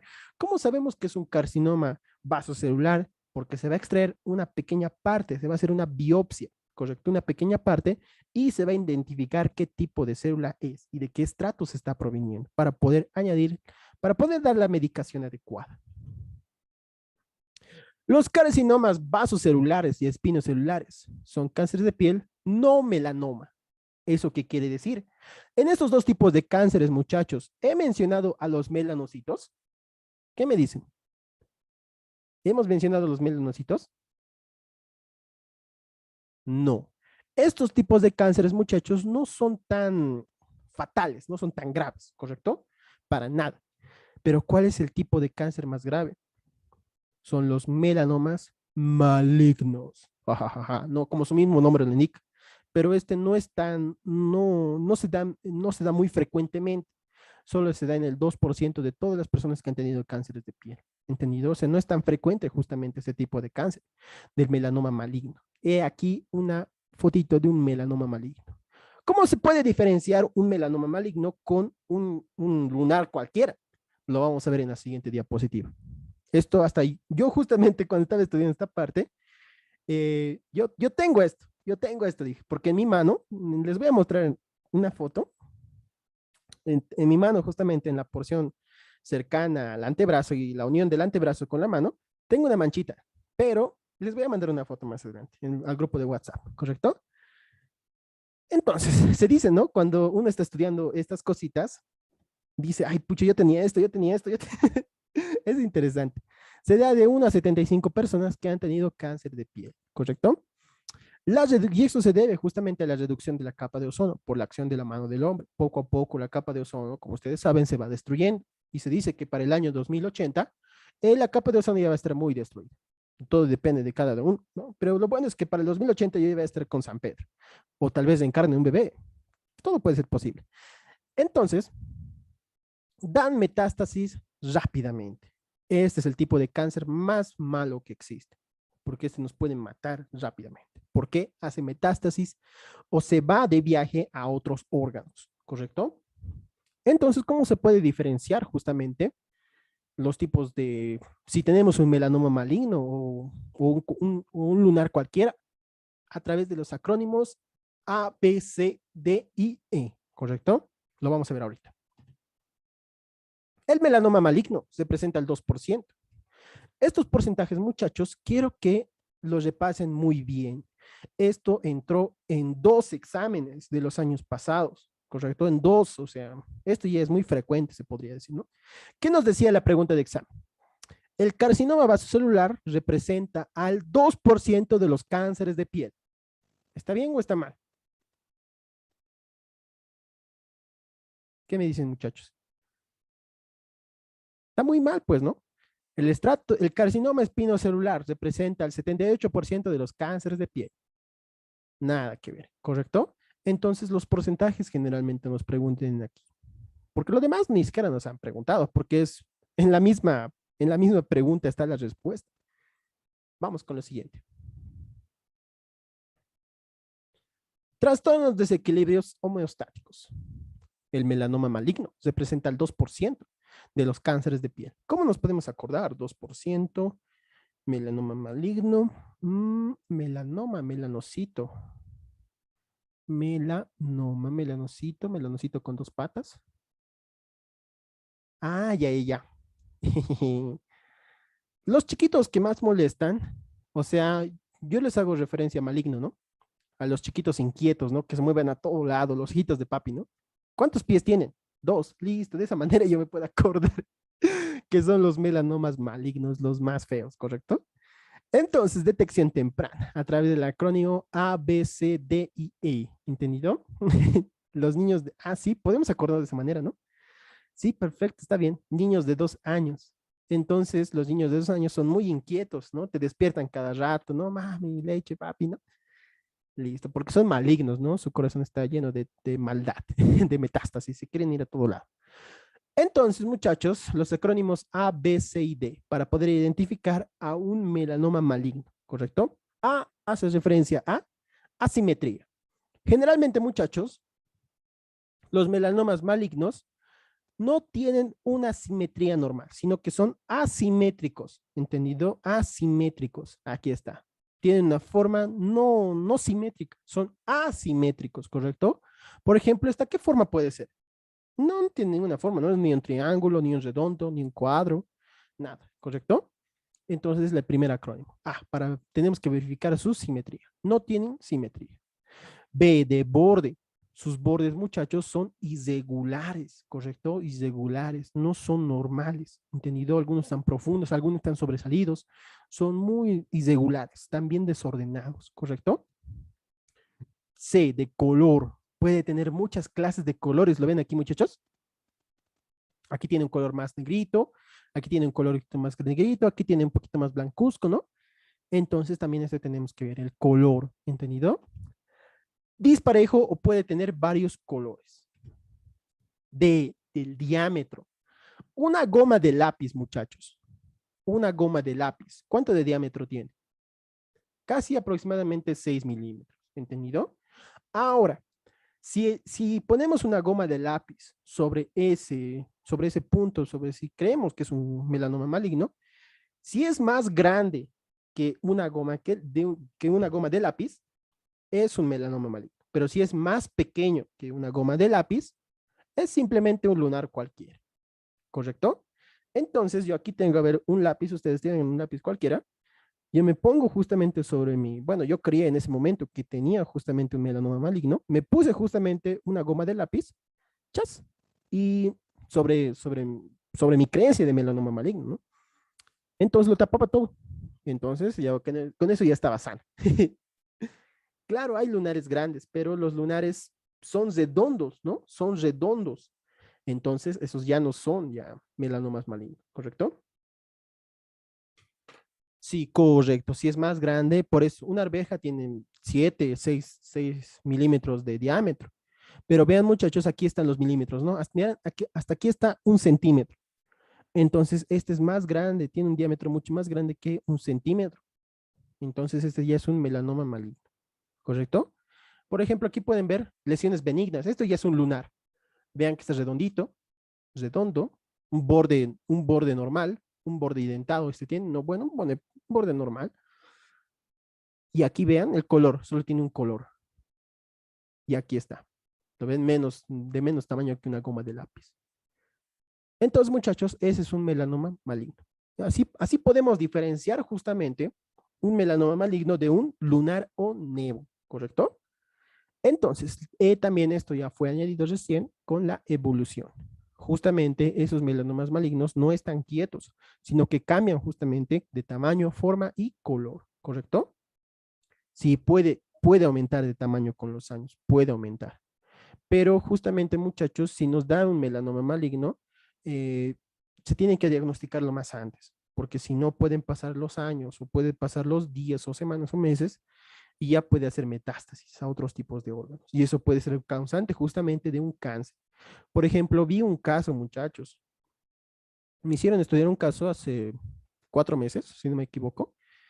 Había una persona, una viejita, que vino pues justamente a un consultorio médico y le dolía mucho su barriga, tenía muchas náuseas, dolor de cabeza. Los doctores le hicieron un examen de chinga, o sea, le hicieron un examen de cuerpo, ¿qué tienes? Y le descubrieron que tenía un cáncer en el hígado. O sea, ella tenía una proliferación muy grande de cáncer en el hígado. Entonces, ellos querían saber de dónde chucha se salió ese cáncer, de dónde salió, que si es un cáncer benigno, maligno, o sea, todo. Pero no encontraban la naturaleza de ese cáncer. Hasta que un médico se le ocurrió, bueno, la viejita no tenía bastantes arrugas, levantó una arruga muy prominente que tenía en su pancita, así era su piel, y aquí estaba la arruga, así era, muy grande la arruga. Entonces levantó esa arruga justamente, y en aquí tenía todos estos, todos estos acrónimos, aquí en esta región. O sea, no se veía justamente con la arruga no se podría ver. Entonces, si la señora se hubiera dado de cuenta que tenía esa prominencia debajo de su arruga, se hubiera podido sanar, pero lastimosamente ya murió. Entonces, interesante, ¿no, muchachos? Por eso hay que hacerse siempre una autoinspección a su cuerpo, ¿no? Listo, muchachos. Vamos con lo siguiente. Factores de riesgo. Los factores de riesgo pueden ser justamente el tipo de piel, qué clase de piel eres, ¿correcto? Por ejemplo, las personas que tienen una tez blanca, son más susceptibles justamente a tener el melanoma maligno u otros tipos de cánceres, a comparación de una persona que tiene una tez morena. Exposición al sol. Tienen que cuidar muy bien del sol, muchachos, porque los rayos ultravioletas B y A pueden provocar el cáncer de piel, ¿correcto? Antecedentes familiares. Si digamos mi padre que es lechero, no, mentira. Entonces, si digamos que mis padres tuvieron justamente cáncer, yo soy más propenso también a tener cáncer, ¿correcto? Y también se debe a la edad, ¿entendido? La edad también es un factor justamente muy interesante a la hora de tener el cáncer. Si tenemos más edad, nuestro estado inmunológico es más deprimente, entonces nos puede afectar mucho más, ¿correcto? Listo, chicos. Trastornos de desequilibrios homeostáticos, quemaduras. Ahora veamos las quemaduras, ¿correcto? ¿Quieren acabar este tema, chicos? Porque ya es hora. Acabamos este tema, ¿no? Falta harto, pero ya, vamos a acabar. Y vamos a ver desde el día martes, ya, vamos a ver. Entonces, quemaduras. Clasificación de acuerdo con su gravedad. Entonces, muchachos, vamos a clasificar las quemaduras según su gravedad. Vamos a estudiar primeramente las quemaduras de primer grado. La quemadura, o también llamada quemadura de espesor parcial. Esto es fácil de identificar. En la quemadura del primer grado, muchachos, solo va a estar involucrada la epidermis, correcto, la epidermis, nada más. La dermis y la capa subcutánea no están involucradas. Primer grado, ¿correcto? Uy. Dolor leve y eritema, sin ampollas. ¿Qué es una ampolla, muchachos? Una ampolla se da justamente por la acumulación de líquidos entre la piel o entre los estratos de la epidermis o entre la epidermis y la dermis, ¿correcto? Puede haber justamente una acumulación de líquidos y eso se debe justamente a la fricción constante en ese lugar, ¿correcto? A la fricción constante en ese lugar. Y eso también puede provocar que los receptores sensitivos del dolor sean activados porque hay bastante justamente aquí líquido.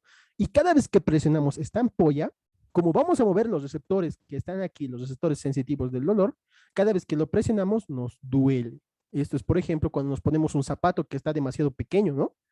Cuando caminamos, nuestros pequeños, bueno, nuestro pie se va moviendo cada vez, friccionando más rápido, está más apreto y nos crece la ampolla, ¿no? A mí me creció una vez cuando me puse unos tenis muy pequeños de mi talla, pero bueno. Funciones intactas. Esto es interesante, muchachos. Las cremaduras de primer grado van a establecer las funciones intactas. O sea, como no afecta a las estructuras nerviosas subyacentes, entonces las funciones van a estar intactas, ¿correcto? Listo, muchachos. Estas quemaduras curan de 3 a 6 días por la descamación de la epidermis. Y un ejemplo justamente de esas quemaduras son la quemadura solar leve, ¿correcto? Aquí está, es un tipo de quemadura solar, ¿no? Esa es la quemadura de primer grado. Ahora veamos las quemaduras de segundo grado. Bueno, está fácil. En las quemaduras de segundo grado, muchachos, ya va a incluir a la dermis y a la epidermis, ¿correcto? Entonces aquí está. Primer grado, solo epidermis. Segundo grado, epidermis y dermis, ¿correcto? Pero parte de la dermis, no toda, no parte. Algunas funciones se van a perder porque algunos receptores sensitivos se encuentran justamente en la dermis y estos pueden ser destruidos, ¿correcto? Entonces esos ya no se van a restablecer, hasta el folículo piloso puede ser destruido, entonces ahí ya no nos va a crecer pelo, ¿correcto? Entonces algunas funciones se pierden. Va a causar enrojecimiento, formación de ampollas, ahora sí se van a formar las ampollas, ¿correcto? En las quemaduras de primer grado no se formaban para nada las ampollas, no había ampollas, pero en las quemaduras de segundo grado ya se forman ampollas. Eso va a causar edema y dolor, ¿correcto? ¿Qué es edema? Acumulación de líquidos, ¿correcto? Y en ampollas, la acumulación de líquidos, pero en un pequeño lugar. Ampollas, acumulación de líquidos. En las glándulas no son afectadas, ¿correcto? Algunas glándulas no van a ser afectadas, pero algunas sí. Eso ya depende del tipo de quemadura de segundo grado. Curan sin necesidad de injerto. Esto es interesante. Cuando parte de la epidermis, o sea, la capa superficial de la epidermis es dañada, se puede curar sin injerto. ¿Qué es un injerto, muchachos? A ver, ¿qué es un injerto? Es cuando, digamos, me saco un pequeño pedazo de la nalga y me lo ponen aquí. Eso es lo que hacen, aunque se digan. En los injertos, muchachos, nos hacemos un autoinjerto. Generalmente, ¿dónde tenemos bastante tejido adiposo? ¿Y dónde no se ve generalmente? En las nachas, ¿correcto? En las nachas. La pancita se ve. Generalmente cuando las personas les dicen, ya, ¿qué decides? ¿Te sacamos un poco de injerto de la pancita o de las nachas? No, pues las nachas nadie me ve, así que de las nachas sacan un poco de tejido. Listo, lo ponemos aquí, ¿no? Entonces, cura sin necesidad de injerto. Es interesante. Las quemaduras de segundo grado curan sin necesidad de injerto, pero van a tardar un poco, de 3 a 4 semanas. Y esto puede dejar cicatriz si es demasiado profunda, ¿correcto? Las quemaduras de tercer grado, estos sí ya son muy letales, ¿correcto? Estos son de espesor total. Además de afectarse la piel, también se afecta la capa subcutáneo, ¿correcto? En las quemaduras de tercer grado se destruye la epidermis, la dermis, que son la piel, y la capa subcutánea, ¿correcto? O sea, se daña la piel y la capa subcutánea, ¿correcto, muchachos? Esto justamente la mayoría de las funciones se van a perder, casi todo se pierde, ¿entendido? Las quemaduras semejantes, estas quemaduras de tercer grado, muchachos, se parecen justamente a mármol blanco o coagua y parecen carbonizadas. Aquí está. Esta es una quemadura de tercer grado. Por ejemplo, aquí en apagado parece un cigarrillo, ¿no? Aquí está. Esta es una quemadura de tercer grado. Ah, esta es una quemadura de segundo grado. ¿Lo ven? Uy, esto yo me he causado una vez, pero bueno. Entonces, miren, aquí ya está formando la ampolla. ¿Lo ven? Está normal. Aquí ya se ha destruido parte de la dermis. Sí, aquí se ha necrosado. Ya es un tejido negro, ¿correcto? Es un tejido muy, ya está empezando a podrirse, podría decir. Entonces, muchachos, como podemos observar, esta es una quemadura de tercer grado. Aquí, como les dije hace un momento, tal vez se haya apagado un cigarrillo en aquí. En aquí ya se ha destruido toda la piel y la capa subcutánea, ¿correcto? Justamente las funciones de este lugar va a ser cambiado por tejido cicatrizal de nuestro cuerpo. Entonces, todas las funciones se van a perder. Si digamos había aquí muchas glándulas que estaban secretando sudor, ya no van a ver esas glándulas, sino se va a reemplazar por tejido cicatrizal. ¿Entendido? Entonces, las quemaduras semejantes a mármol blanco. Ven, muchachos, que en el alrededor se forma una, bueno, parece mármol blanco, como lo menciona aquí, y en el centro parecen carbonizadas, ¿correcto? Por hacer flan. ¿Qué es flan? Ah, ya. ¿Acaso se hace calentando algo? No, no sé. Entonces va a haber un edema marcado, ¿correcto? La región afectada está muy sensible porque las terminaciones nerviosas se están destruyendo. O sea, todas las terminaciones nerviosas periféricas se van destruyendo poco a poco. Y eso va a provocar mucho dolor. Regeneración es lenta. Entonces aquí, muchachos, en las quemaduras de tercer grado, la regeneración es muy lenta. Y a veces sí o sí se va a necesitar injerto, ¿correcto? Y se va a formar el tejido de granulación. Puede ser necesario un injerto de piel, ¿entendido? Puede ser necesario. Si no se cura con bastante rapidez, se puede infectar el área y se puede provocar o propagar, perdón, todo este tejido necrosado, ¿entendido? Hacia las regiones y se puede necesitar una amputación justamente de esta región, porque este tejido tiende a diseminarse por todo el lado, ¿entendido? Porque va matando las células poco a poco. Listo, muchachos. Vamos con lo siguiente. Vamos a hablar un poquito más de las quemaduras de tercer grado. Entonces, los efectos sistémicos de una quemadura mayor son más riesgosos para la vida y pueden incluir uno mayor pérdida de agua, plasma, proteínas plasmáticas, lo que puede provocar shock. Entonces, muchachos, las quemaduras de mayor riesgo, los que pasan justamente, digamos, ha habido un incendio en una casa y una persona se puede quemar casi todo el cuerpo. Esto puede ser muy riesgoso para la vida porque se puede propagar el agua por todo nuestro cuerpo. Podemos perder el agua, ¿correcto? Podemos perder el agua que tenemos en nuestro cuerpo y eso puede provocar un shock, porque si no hay agua en nuestro cuerpo, puede haber un desbalance hidrolítico, provocando que no le llegue agua al cerebro, al riñón, al hígado, y esto puede ser bastante letal. El plasma también se puede perder y las proteínas plasmáticas. Esto es muy fatal, muchachos.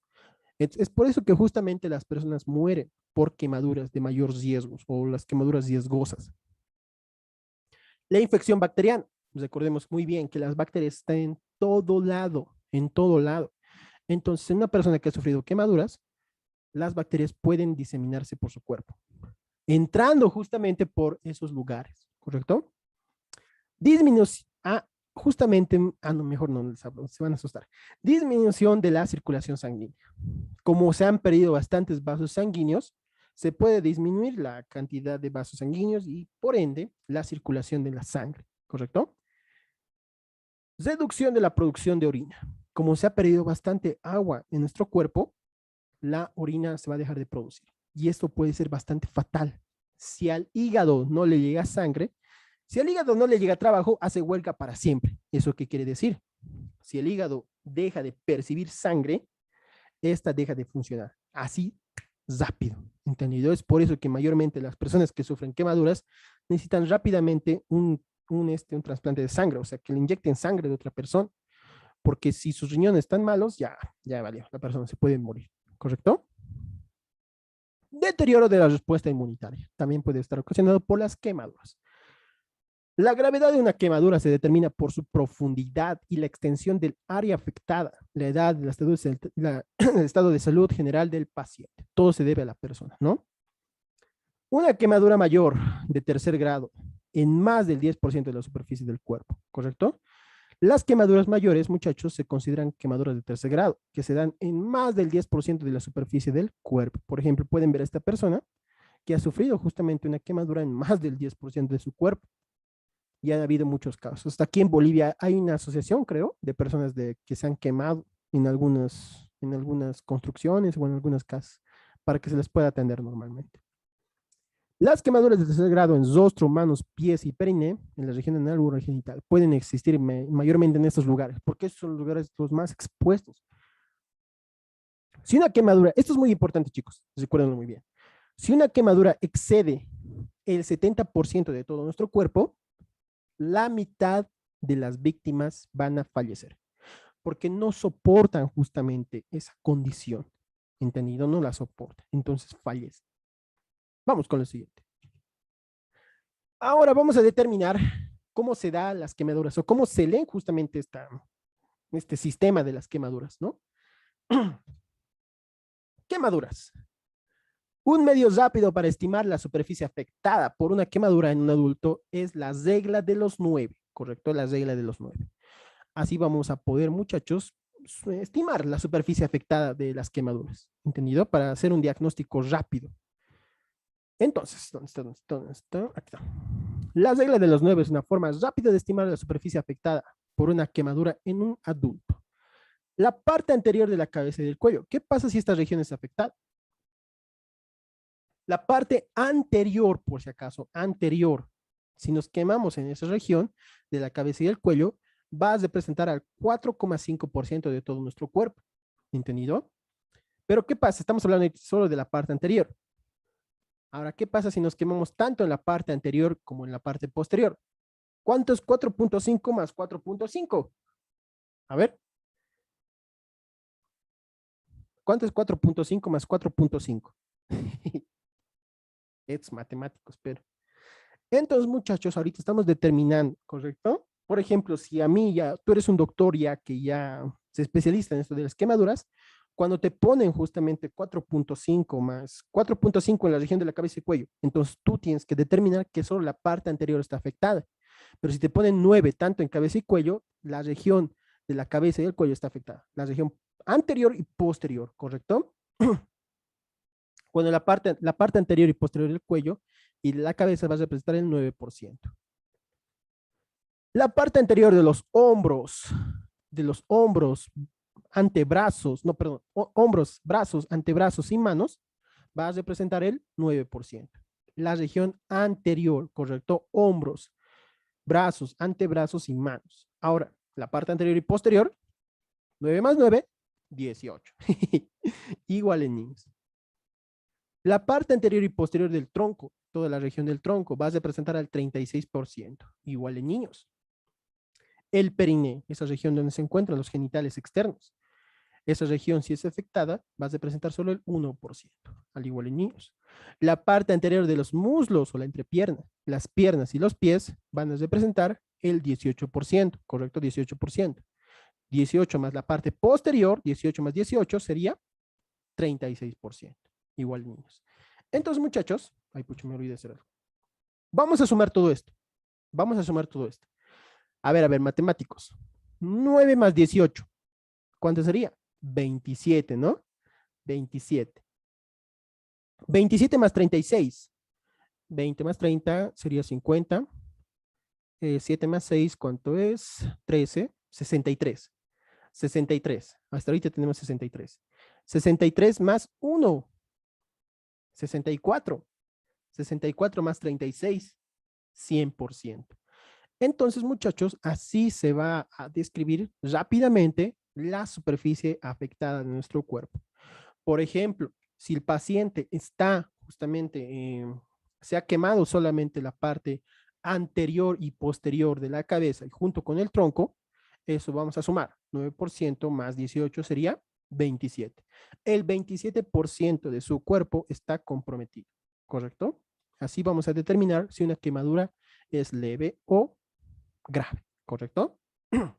Porque esto es muy importante a la hora de llevar a una persona a cuidados intensivos. Trastornos, desequilibrios homeostáticos, las úlceras por decúbito. Esto es interesante, muchachos. ¿Qué es una úlcera? Es la descamación del epitelio causada por una constante deficiencia sanguínea a los tejidos. Entonces, generalmente, muchachos, cuando una persona está en cama postrada demasiado tiempo, aquí está, por ejemplo, en la región del coxis, ¿lo ven esta persona? Ha estado postrada demasiado tiempo, muchachos. Ni esa persona se ha dado de cuenta de que esa región estaba dejando de tener flujo sanguíneo porque estaba muy presionada, ¿entendido? Muy presionada. Entonces, muchachos, decúbito significa echado, ¿no? Entonces, muchachos, esta persona, por estar echada bastante tiempo, le ha dado una úlcera. ¿Qué es una úlcera? Es cuando el tejido deja de recibir irrigación y posteriormente se va a necrosar, se pierde, se daña, ¿entendido? Entonces, muchachos, recuerden, el flujo sanguíneo en los tejidos se pierde. Y como no hay flujo, no hay nutrición y listo, se da este factor, la úlcera, ¿correcto? Entonces, esto se da justamente por la presión en el lugar. Generalmente les da a las personas que están bastante muy techadas, ¿no? Si se empieza a morir esa parte, para que lo entiendan mejor. Los cambios de coloración en la área afectada van a ser un síntoma muy evidente, o un signo muy evidente, perdón, en ese lugar. La presión prolongada produce la ulceración de los tejidos. Recuerden muy bien, muchachos, no estar sentados todo el tiempo. Generalmente las úlceras también se dan a las personas que están paradas demasiado tiempo.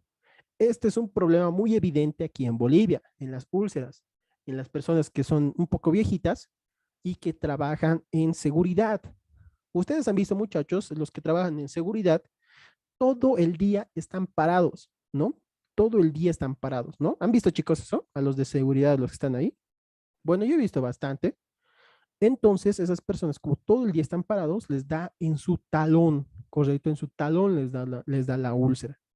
Y ellos no lo sienten hasta que se sacan justamente su bota y ven que esa parte está muy blanca y ya empieza a dañarse y recién van al médico. Bueno, el médico tampoco puede hacer mucho, simplemente va a sugerir que haga ejercicio, fisioterapia para que pueda entrar los vasos sanguíneos a esa región, ¿correcto? Entonces la presión prolongada produce la ulceración de los tejidos.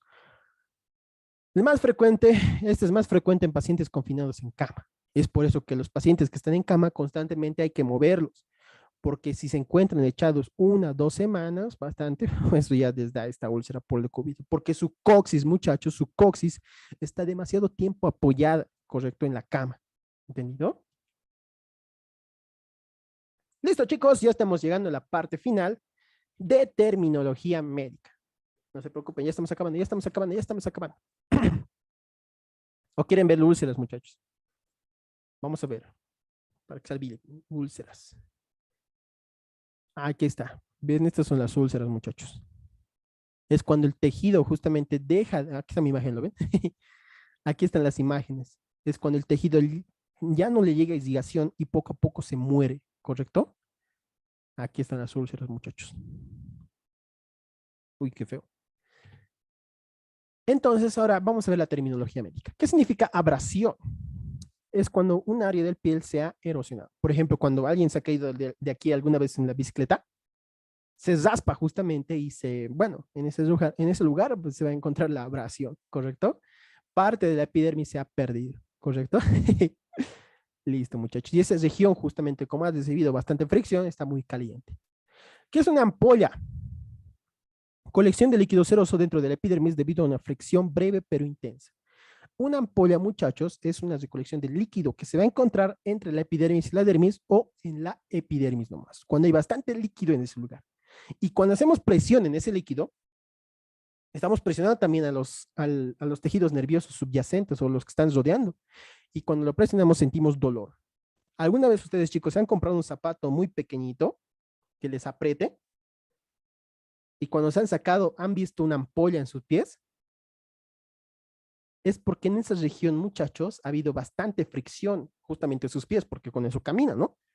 Y cuando tocan esa ampolla les duele, porque están moviendo el líquido de ese lugar hacia las terminaciones nerviosas que están adyacentes, ¿correcto? Y es por eso que les duele. Esta ampolla también es conocida como bulla, pero no, yo no la conozco aquí, pero según el texto se conoce también bulla. Bulla, muchachos, hace referencia a una ampolla de gran tamaño, pero en los pulmones. Esto se debe justamente a la pérdida de líquido seroso en los pulmones, porque los pulmones cada rato están friccionando, cada rato se friccionan entre las paredes, pero cuando no hay mucho líquido seroso, ahí ya va a crecer una ampolla. Esto es grave, muchachos. Ah, también con los zapatos nuevos. Ahora, ¿qué es un callo, muchachos? ¿Qué es un callo? Esto era interesante. Cuando yo estaba en el cuartel, el sargento, a todos nos veía en nuestras manos. Yo, ¿por qué está viendo mis manos? Decía. Y a uno les decía manos de princesa, princesa, princesa, ya vos eres de hombre, yo, pues, y justamente se da porque el sargento estaba viendo los callos, ¿no? Yo tenía callos en la punta de mis dedos. ¿Y vos por qué tienes callos ahí? Ah, pues tocas guitarra, mucho. Ah, yo sí. O sea, se forman callos justamente. A ver, aquí, chicos, ¿quién toca guitarra? O le ha interesado gustar guitarra? ¿O ha intentado tocar la guitarra? Justamente, chicos, cuando uno empieza a tocar la guitarra, le empiezan a doler los dedos. ¿Entendido? Le empiezan a doler los dedos. Entonces, al principio pasa eso, ¿no? Al principio, pero luego pasa los días, práctica, práctica, esos callos ya no son dolorosos. Entonces, así, ¿no? El callo se da, muchachos, por el engrosamiento doloroso del estrato córneo en la epidermis, pero poco a poco esas terminaciones nerviosas se van perdiendo y ya no te va a doler más, ¿correcto? Entonces hay dos tipos de callos, chicos. Hay dos tipos de callo. El callo duro, que se da en la articulación de los dedos del pie, entre la articulación de los dedos del pie, justamente en esta región, en los callos duros, y también el callo blando, entre el cuarto y quinto dedo. Aquí está, por ejemplo, este es un callo blando. Aquí no podemos ver, aquí generalmente se dan los callos duros. Pero esto no estoy muy a favor de este texto. Esto no está muy bien acomodado. Vamos con lo siguiente, chicos. Terminología médica. Dermatitis por contacto. Inflamación de la piel caracterizada por eritema, prurito, tumefacción que se debe a la exposición cutánea a productos químicos. Esta dermatitis por contacto se dijo justamente que les iba a dar mucho a los médicos o al personal de salud. En el periodo de COVID, muchachos, llegaban muchos productos chinos, chino, de guantes, guantes, guantes. Entonces los médicos eran los primeros que se ponían eso para cuidarse su salud. Pero los guantes estaban tan mal fabricados que tenían todavía los productos químicos y producía esto, la dermatitis por contacto. ¿Correcto, chicos? Yo les recomiendo que entren a bastantes grupos médicos de medicina de Facebook y les salen muchas cosas interesantes, como esto. Yo de ahí aprendí eso, dermatitis por contacto. Justamente les dio al personal de salud generalmente esto. Esto es como una alergia, así entre comillas, ¿no? Por los productos químicos. El hemangioma. Esto es interesante, muchachos. Este es el hemangioma. Es un tipo de cáncer de los vasos sanguíneos. ¿Se imaginan, muchachos? Generalmente les da a los bebés. O sea, cuando nacen ya se ven ahí. Los vasos sanguíneos proliferan bastante el hemangioma. Hema de sangre, gioma de cáncer, ¿correcto? Tumor benigno. Entonces, muchachos, el hemangioma justamente hace referencia a un tumor o a un cáncer de los vasos sanguíneos. Y como hay bastantes vasos sanguíneos, se hacen prominentes justamente en esa región. El tumor localizado de la piel y la capa subcutánea que se forma debido a un aumento anormal de la cantidad de vasos sanguíneos. Y justamente esto se va a formar una mancha generalmente en la cara, llamada vino de Oporto. Lesión plana de color rosado, rojo, violetáceo, presente al nacer, por lo general en la nuca. Aquí está, muchachos. Ese es el vino de Oporto o mancha de vino de Oporto. La descripción que le ponen, ¿no? Es como si hubieras derramado vino sobre su cabeza, ¿no? Pero bueno. El comedón. Ah, todos ustedes tienen esto, hasta yo, ¿no? Estos son los comedones. ¿Ven estos puntitos negros, muchachos? Donde si los pellizcas sale una sustancia blanquecina, como un gusanito. Esos son los comedones abiertos, ¿correcto? Entonces, muchachos, ¿qué es un comedón? Colección de material sebáceo y células muertas en el folículo piloso. Correcto, ahí justamente te tenía que crecer un pelito, ¿no? Pero en vez de eso se ha acumulado justamente el sebo y también se han almacenado ahí células muertas. Es como un basurero, ¿no? Se bota todo ahí, hasta las personas, ¿no? Entonces, muchachos, ahí se va a quedar hasta que se va a inflamar hacia adentro. Y cuando lo pellizcamos, o bueno, va a ingresar hacia adentro, y cuando lo pellizcamos sale una sustancia blanquecina, que es el sebo que se ha secado, ¿correcto? Y el conducto excretor de la glándula sebácea. Está más frecuente durante la adolescencia, porque ahí empiezan a funcionar las glándulas sebáceas. O también estos son llamados como puntos negros, ¿correcto? Como los puntos negros. Y justamente ¿no? Hay esas, ¿cómo se llaman? Esas máscaras para quitar esos puntos negros, ¿no? De alquitrán, creo que es, ¿no? ¿Han visto, chicos, en la cancha? O sea, ahí están vendiendo, ¿no? Los ambulantes. Llévese su máscara de alquitrán y te pones toda esa máscara y cuando te jalas, todo esto sale. No sé qué será eso, pero creo que es alquitrán. No sé. He visto nomás, ¿para qué decirles? Eso, eso es alquitrán. Laceración. ¿Qué es una laceración, muchachos? Esto es como ustedes lo conocen, un zaspón, ¿no? Un zaspón. Es un desgarro irregular de la piel, nada más. Prurito, diversas sustancias van a provocar justamente que nos rasquemos, ¿entendido? Sustancias químicas, fármacos, también patógenos, ¿no? Picazón, prurito. Entonces, en vez de decir, mami, me está picando aquí, simplemente vas a decir picazón, ¿correcto? Nada más. Pequeña elevación, ¿qué es una pápula? Pequeña elevación redonda de la piel menor a 1 centímetro de diámetro, ¿correcto? Esos son también llamados, bueno, un ejemplo de pápula, muchachos, son los granos, aunque pueden ser distintas otras cosas. Pero un ejemplo de pápula son los granos, ¿correcto? Aquí sí hay bastante sebo, ¿correcto? Aquí sí hay una glándula sebosa, sebácea muy grande, ¿correcto? Estos ya no son llamados puntos negros porque no son negros, ¿no? Listo, muchachos.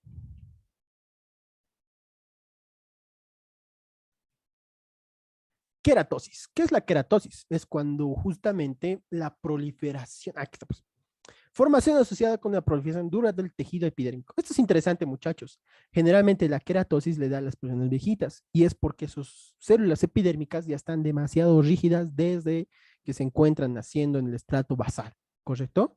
En la queratosis, muchachos, las células epidérmicas son muy duras, pero muy duras en una sola región y se descaman fácilmente. ¿Qué es un tópico, un tratamiento tópico? Recordemos muy bien eso, ya les expliqué en la clase anterior, ¿no? Los fármacos tópicos tienen que estar hechos a base de grasas o tienen que ser liposolubles, porque si los hacemos hidrosolubles, vamos a entrar en la quiebra. ¿Por qué?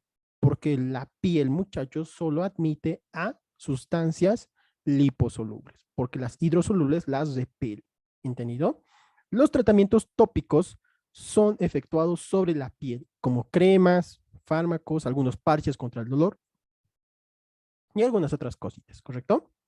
Fármaco aplicado en la superficie de la piel en lugar de injerto o inyectar. Ahora sí que es una verruga, lo último creo que es esto. Es interesante, ¿no, chicos? Todos hemos tenido una verruga, ¿no? Yo, por ejemplo, cuando tenía... Aquí, ¿quién tuvo verrugas, muchachos, cuando tenía sus 10 años, 9 años? Yo tenía bastantes verrugas porque tocaba bastante la tierra. O sea, a mí me gustaba jugar con la tierra, construir casitas de tierra, todas esas cosas. Y justamente, muchachos, en la tierra hay bastantes virus, bacterias que pueden provocar justamente el crecimiento de las verrugas, ¿correcto? Pero generalmente, muchachos, las verrugas se dan por un virus, ¿correcto? Que hay muchas, aproximadamente 240 clases de este virus, que es el virus del papiloma humano, ¿correcto? Entonces, la verruga, masa producida por el crecimiento descontrolado de células epiteliales, generalmente dado por el virus del papiloma humano. Este virus puede ser transmitido, pero en su gran mayoría es transmitido por las relaciones sexuales. Pero como les dije, hay casi 240 tipos de virus del papiloma humano. Hay algunos que se encuentran en la tierra, y esos van a provocar justamente este tipo. Pero no son tan letales, se podría decir. Los de transmisión sexual sí son letales, ¿correcto? Generalmente afecta más a las mujeres. Es por eso que las mujeres se las vacuna contra este virus del papiloma humano, ¿correcto? La verruga, aquí está. Ay, no, cuando era niño pensaba que nunca se iba a desaparecer, pero más bien ya se fue la chingada. La mayoría no son cancerosos, ¿correcto? La mayoría de los virus del papiloma humano o las verrugas. Ah, eso es todo, chicos. Espero que les haya gustado el tema. Eso es todo. Adiós.